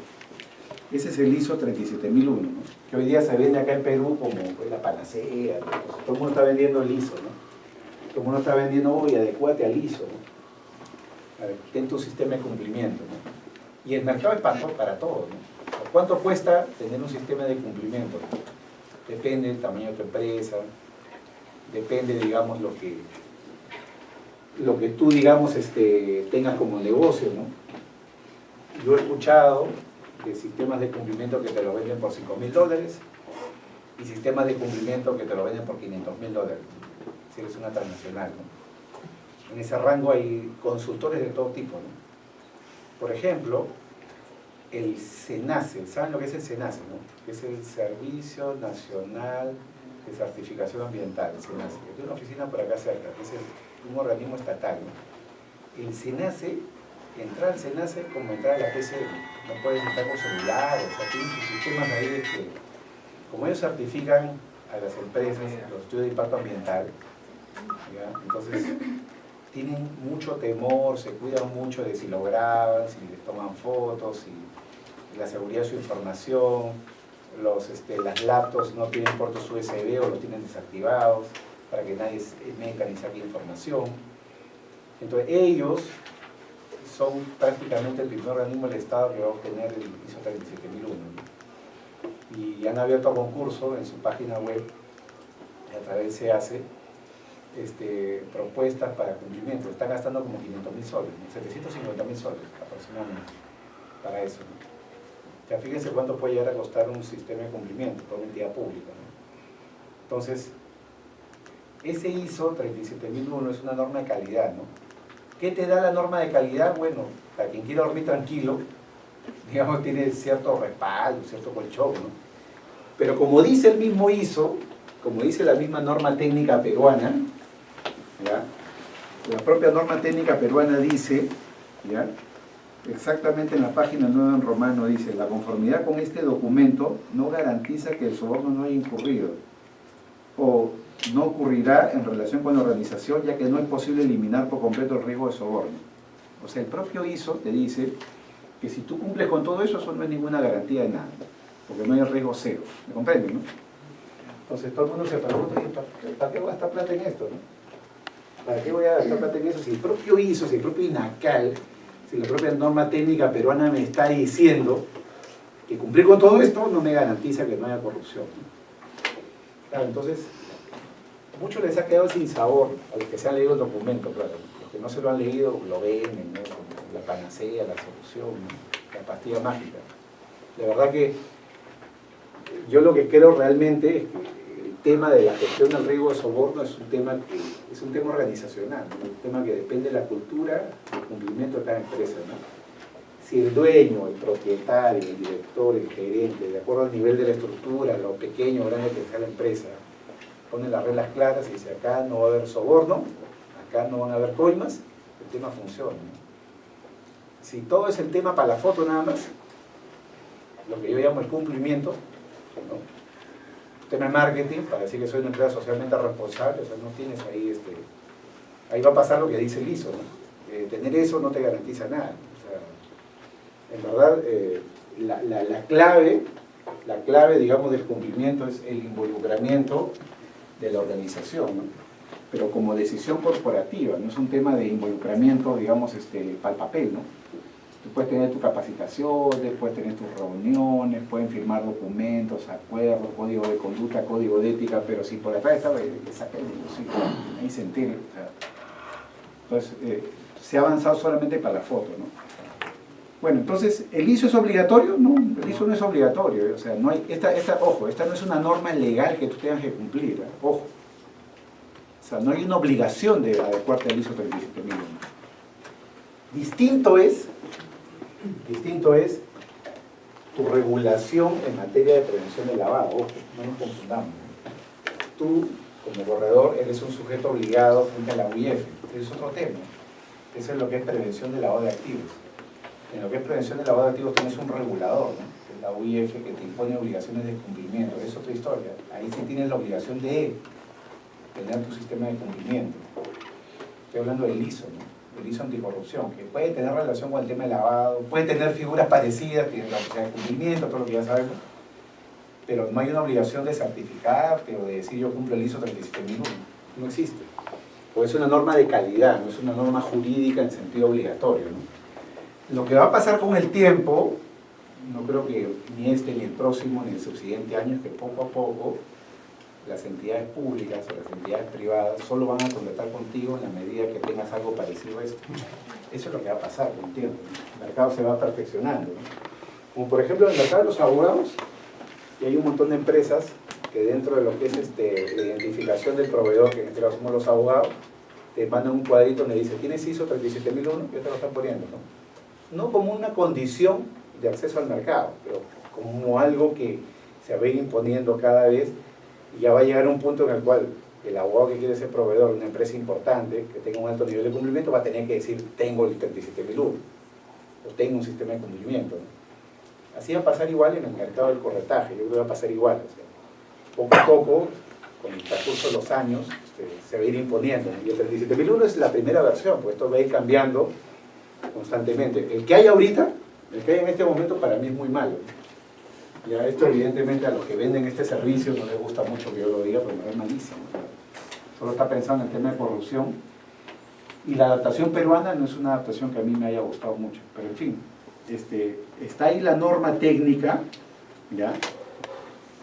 Me va a tener que pagar sus 90 lucas para bajarle al internet, o hacer chanchita entre varios para bajarla y compartirla, ¿no? Conmigo.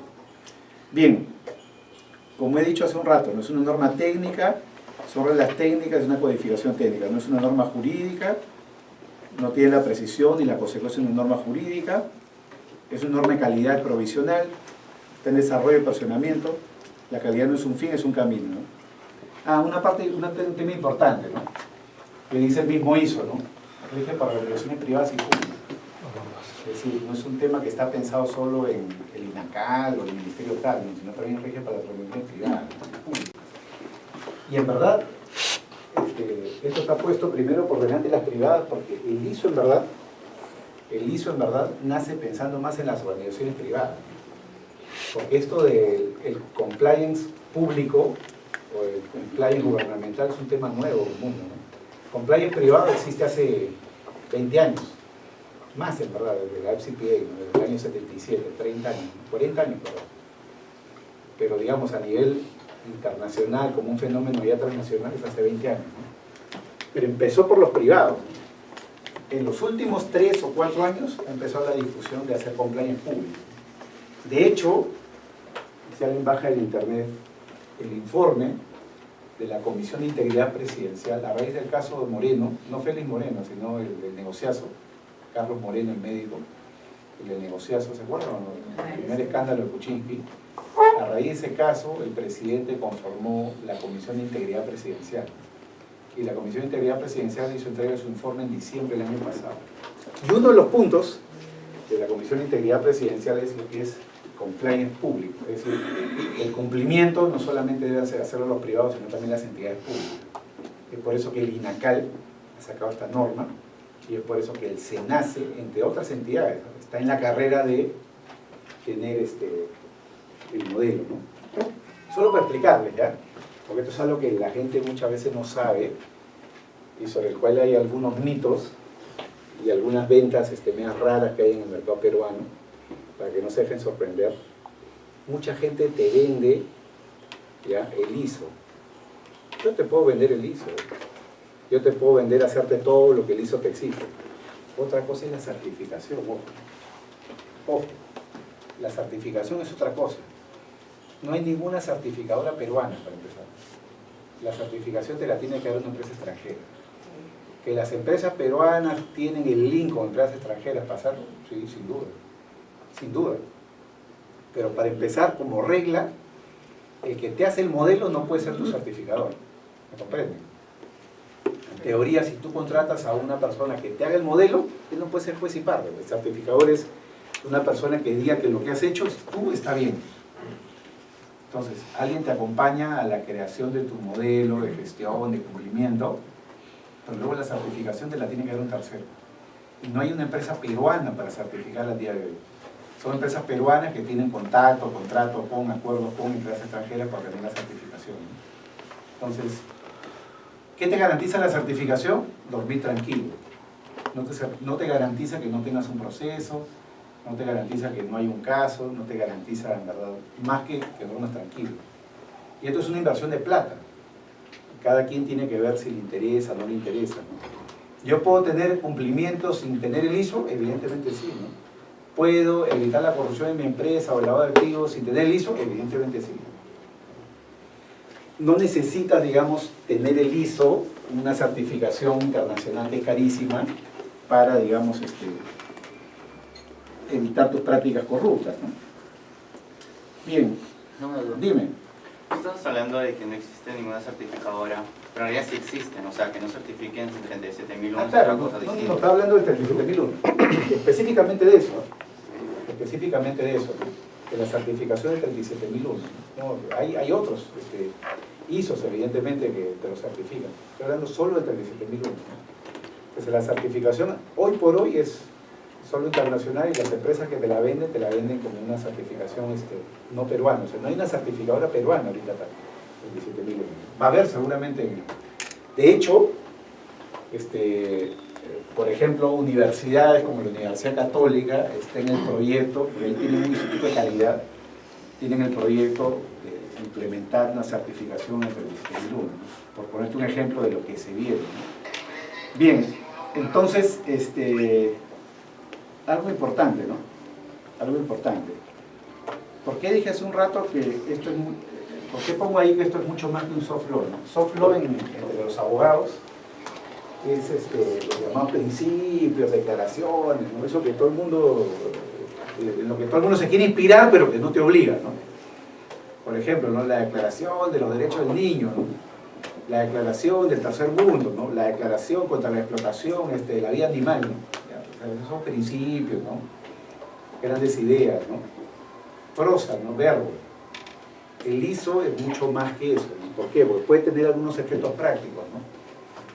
Mira, puedes implementar tu modelo, certificarlo, editarlo, de eso ya hemos hablado, pero en la práctica penal, ya hablando del caso penal, que es lo que a todo el mundo le puede interesar, ¿no? Como les he dicho, no tener el ISO no tiene una consecuencia legal.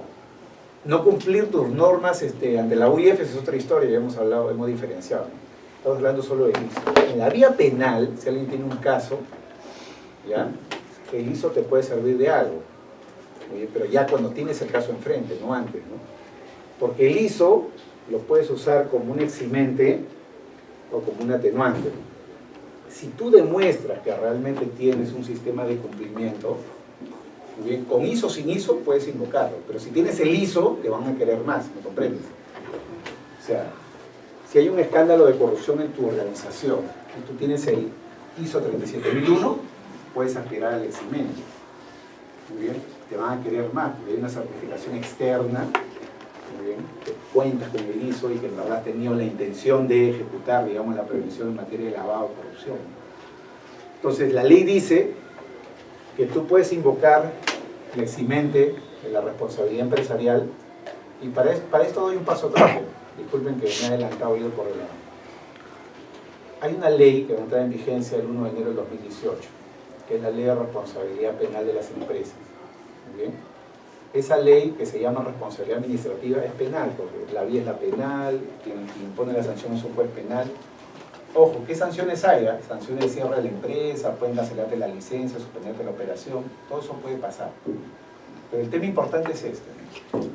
La responsabilidad de la empresa va a ser independiente de la responsabilidad personal. O sea, si mañana tu gerente de ventas es procesado por un caso de corrupción, ese proceso es paralelo al proceso contra la empresa.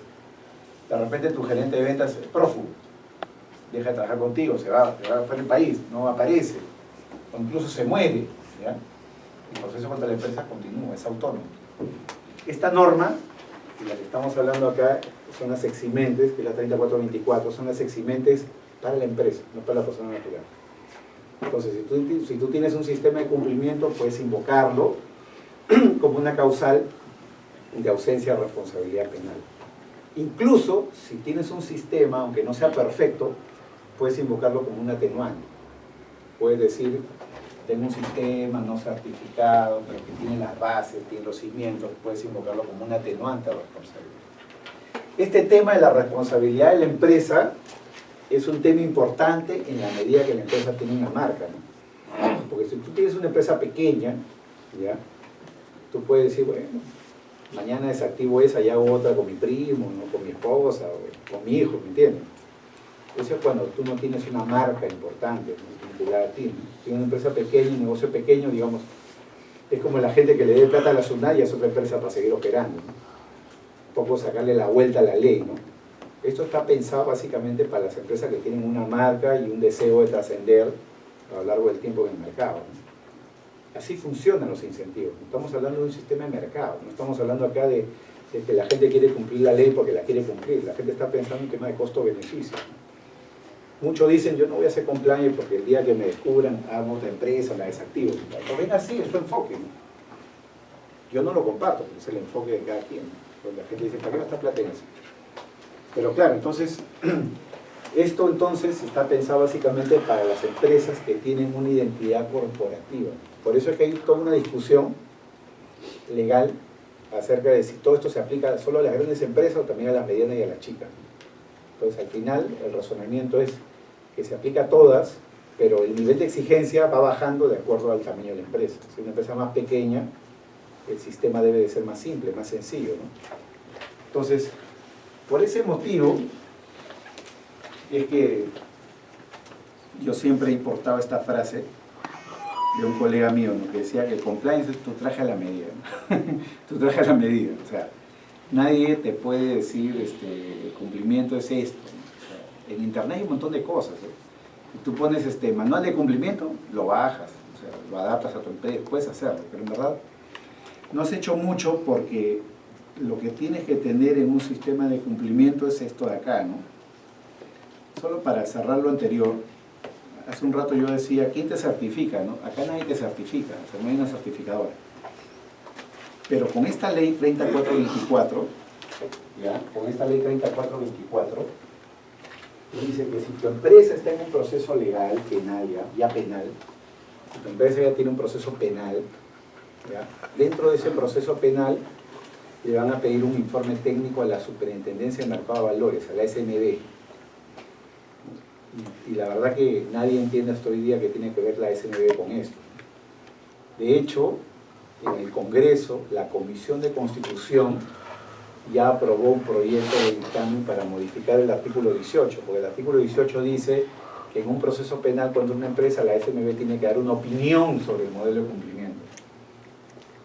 Se entendería que si la opinión es favorable, te van a archivar el caso. Si la opinión es contraria, el caso va a seguir, ¿no? Que es más o menos la idea. Pero, ¿quién es la SMB en medio de todo esto? ¿Qué sabe la SMB de corretaje, por ejemplo? Nada. ¿Qué sabe la SMB de una persona que alquila maquinarias al gobierno regional de Cajamarca? Y el que alquila maquinaria le dice al SMB, acá está mi modelo de cumplimiento, yo, vendedor de servicio de maquinaria. ¿Qué sabe la SMB de eso?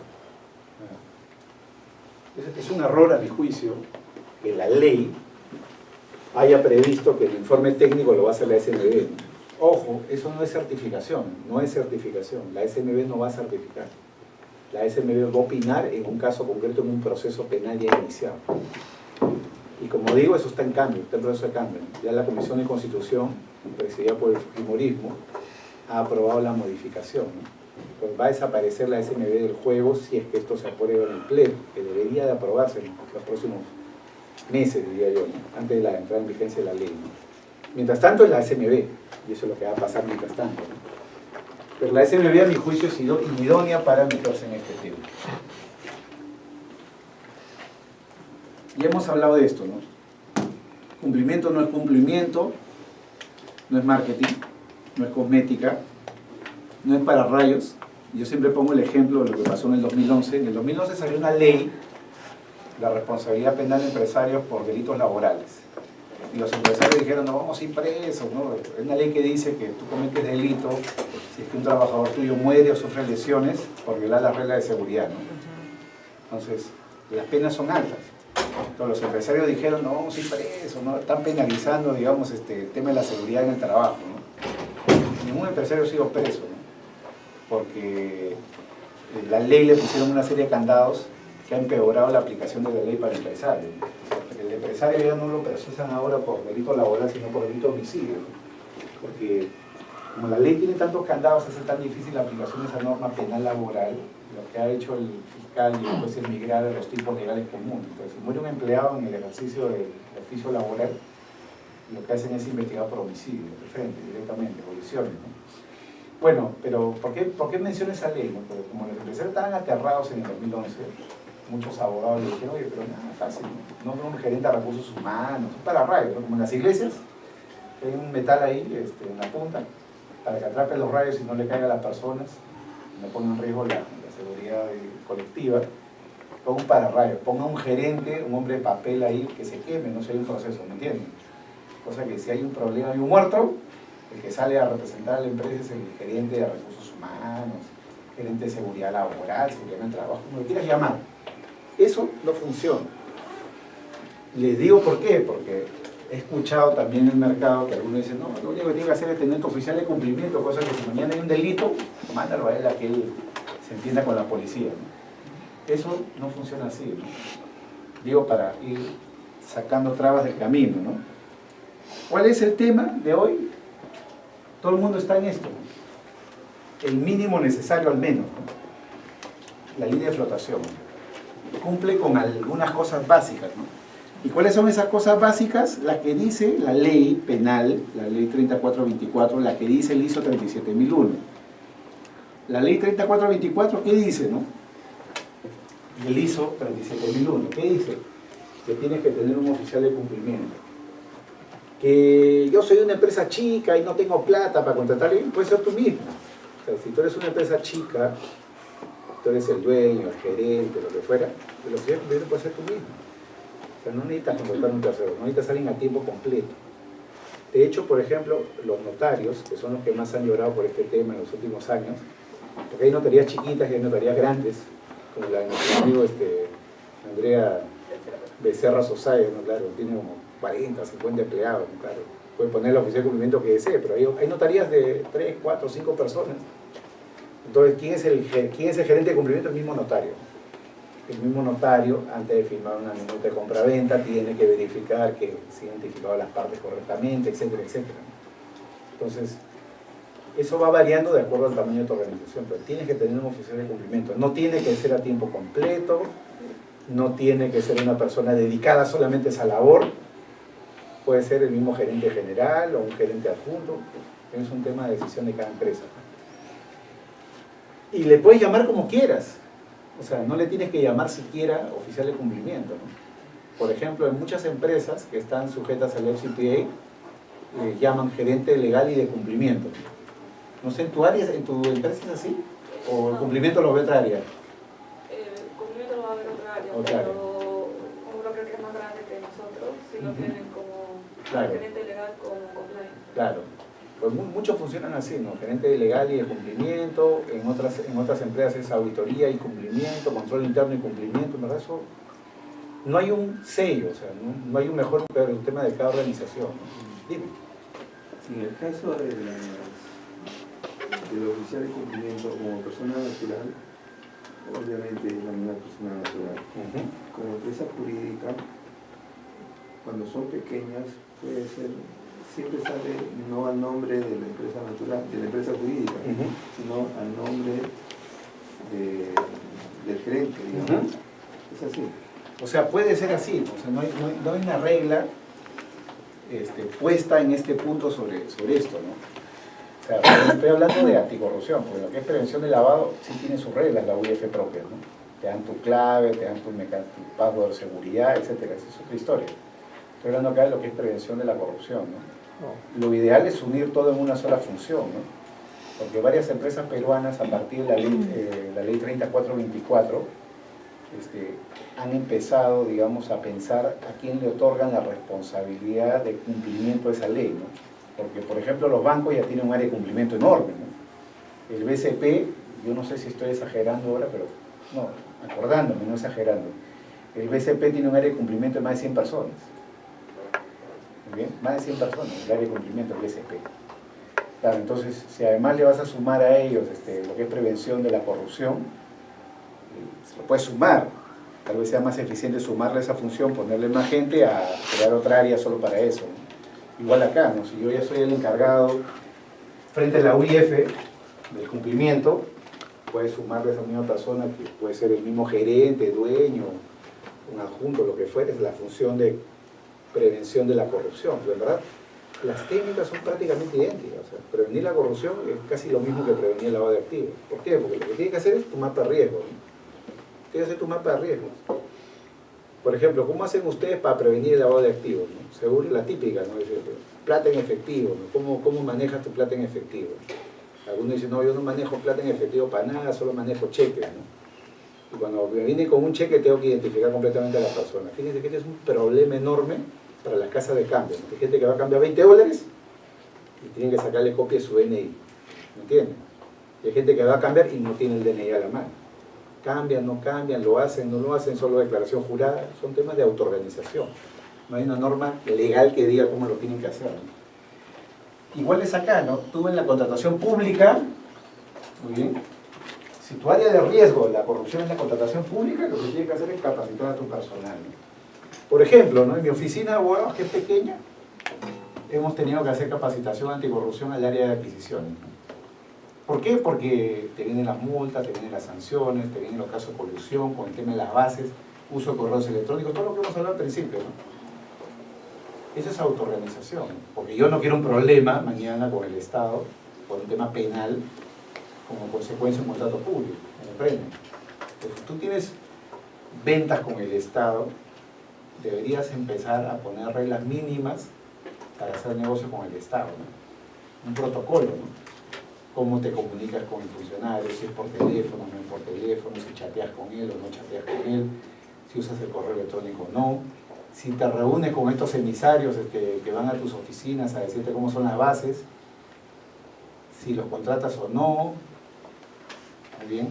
Si los metes en tu planilla o no, si firmas un contrato con ellos o no, si haces un recibo por honorarios con ellos o no, o si haces la cosa a la antigua, ¿no? A la antigua le dice todo el mundo en el mundo judicial cuando hay pagos en efectivo, sin contratos, sin nada, sin papel, que trae también otros riesgos, ¿no? Eso tiene otro nivel de riesgo, ¿no? Porque bancariza plata, etc. Entonces, todo eso son temas de autorregulación. No hay ley que diga cómo hacer eso. No hay ni una ley que diga cómo hacer eso. Hay el IS o hay, digamos, ideas, pero cómo las aplicas a tu empresa, eso es un tema, digamos, de decisión autónoma de cada quien, ¿no? Cómo maneja las compras, las ventas, trámites entre las autoridades, los lobbies, los gastos de representación, gastos de cortesía, tercerización de servicios, lo que hemos hablado, ¿no? Abogados, contadores, contratistas, tramitadores, o los seminarios de éxito, ¿no? De pronto, al lobista, el lobista se apareció cobrando, no sé, 50.000 soles, 10.000 soles, 5.000 soles, 200.000 soles, y está ahí solo su recibo por honorario, ¿no? Y está ahí solo su factura, ¿no? Mañana viene la SUNAT, ni siquiera hablamos de fiscal, ¿no? Y te dice, ¿y esta factura? A la SUNAT no le interesa si hay corrupción o no. A la SUNAT lo que le importa es que es un gasto reparable, servicio no fehaciente, y te dicen, no, esto lo desconozco como gasto, me pagas a mí la renta. Y si es factura, me pagas el IGB, porque este IGB que has aplicado acá para descontar tu IGB es no procedente. Pero te hacen el cálculo, le pagas, pues no se olvida el problema, si le pagas. Pero eso puede gatillar un tema penal, ¿no? Y en caso de contratación pública ha pasado, ¿no? Que para justificar los pagos con los bancos, con terceros, contratos. Y esos contratos o no existen o son fraudulentos, ¿no? Y al momento del servicio han llamado a la supuesta empresa dice, no, somos una librería. Pasó un caso de corrupción, de un tema, digamos, de construcción de un hospital. El valor de la construcción era como de 200 millones de soles, ¿no? En Pasto. Y una de las empresas proveedoras supuestamente de servicios que habían hecho un pago como de 4 millones de soles, era una librería. Cuando el fiscal llamó y dijo, oye, ¿por qué le han pagado 4 millones a usted? No, nosotros somos una librería, ¿no? A nosotros nos pidieron una factura prestada y nada. No le pagaron ni siquiera el impuesto a la SUNAT y de ahí empezó todo. No le habían pagado el impuesto a la SUNAT, ¿no? Para que sepan un poco cómo funciona el sistema, ¿no? Luego ya para ir terminando, lo que tienes que tener son tus medidas de mitigación de riesgos. Pues tú dices, claro, mis riesgos de corrupción son tales, estas van a ser mis medidas, ¿no? Y ya de acuerdo a la cantidad de plata que tú quieras gastar o no, vas a ver cómo monitoreas tu sistema, internamente, tú mismo, a través de un tercero.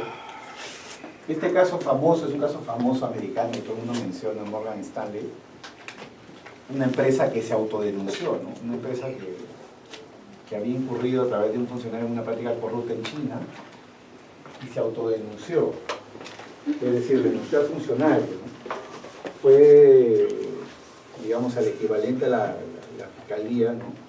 El gobierno, y le dijo, oye, acá había una práctica corrupta de un funcionario en China, una empresa que cotiza en la bolsa de valores de Nueva York, ¿no? Entonces, como consecuencia de ello, la empresa fue absuelta de responsabilidad y el funcionario fue sancionado, ¿no? Entonces, ese modelo de Morgan Stanley es el modelo ideal para todo el mundo. Todo el mundo dice, yo quiero eso, ¿no? Quiero un modelo en el cual mi cumplimiento sea tan alto que incluso yo pueda llegar a la autodenuncia, ¿no? Claro, en el ejemplo que me pusiste, Andrea, si alguien es un proveedor, ¿no?, se descubre luego que ocurrió una práctica corrupta, claro, si lo descubrió ya el fiscal, no tiene nada que hacer. Imagínate que lo descubras tú, si fuera el oficial de cumplimiento, ¿no? ¿Qué haces, no? Tú que trabajas en una organización que no es pequeña, en teoría tendrías que tener información, llevarla a tu gerente, los directores, decir qué haces, ¿no? Y ahí las empresas suelen tomar una decisión, las peruanas, no digo la tuya, pero no, un ejemplo hipotético. Las empresas peruanas lo que normalmente van a decir es, no hagas escándalo, que esto quede acá, ¿no? ¿Saben cómo nos cubrimos si algún día revienta el tema para que no me salpique, ¿no? Lo voto, le mando su carta notarial, ¿no? Claro. En el sistema americano los abogados no suelen pensar así, ¿no? Los abogados suelen pensar más bien que tiene que estar 100% seguro, porque esa decisión de meto todo bajo la alfombra es una decisión que tiene un margen de riesgo, que te descubran o no te descubran. En el sistema americano los abogados prefieren trabajar a nivel de riesgo cero, ¿no? Y riesgo cero significa, oye, te pueden descubrir, y como te pueden descubrir, mejor tú ve y diles lo que ha pasado y lo que ha descubierto. Entonces lo que hizo la empresa fue llevar en bandeja de plata la cabeza del gerente que tenían en China, y el Departamento de Justicia le dijo, bien, no lo voy a multar, no lo voy a sancionar, son buenos ciudadanos y persigo al otro. Así fue como pasó.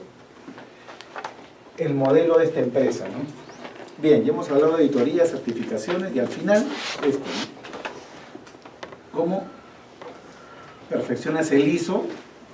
Ese es un tema ya para los que trabajan con el ISO, ¿no? El ISO, como yo le dije hace un rato, está pensado solo en soborno, lo que es malísimo, muy limitado. El ISO no dice nada. Esto me acuerdo que les puse esta parte ante lo que hicieron el ISO peruano y la verdad que no les gustó mucho lo que les puse, ¿no? No han dicho nada sobre los internal investigations, que es la investigación de sobornos, porque cuando tú levantas la prueba, estamos hablando de esto de investigaciones forenses, ¿no? Tienes que respetar el debido proceso, incluso entre particulares, ¿no? O sea, así como hay en el despido laboral, si tú tienes un empleado en planilla, tú no lo puedes pedir por cualquier cosa, tiene que seguir un debido proceso, aquí es igual, ¿eh? En materia anticorrupción, si tú tienes una investigación interna, tienes que respetar el debido proceso. Pero es un tema ya para los que trabajan con el ISO, ¿no? Conclusiones, ¿no? ¿Qué es lo que tienes tú que ponderar?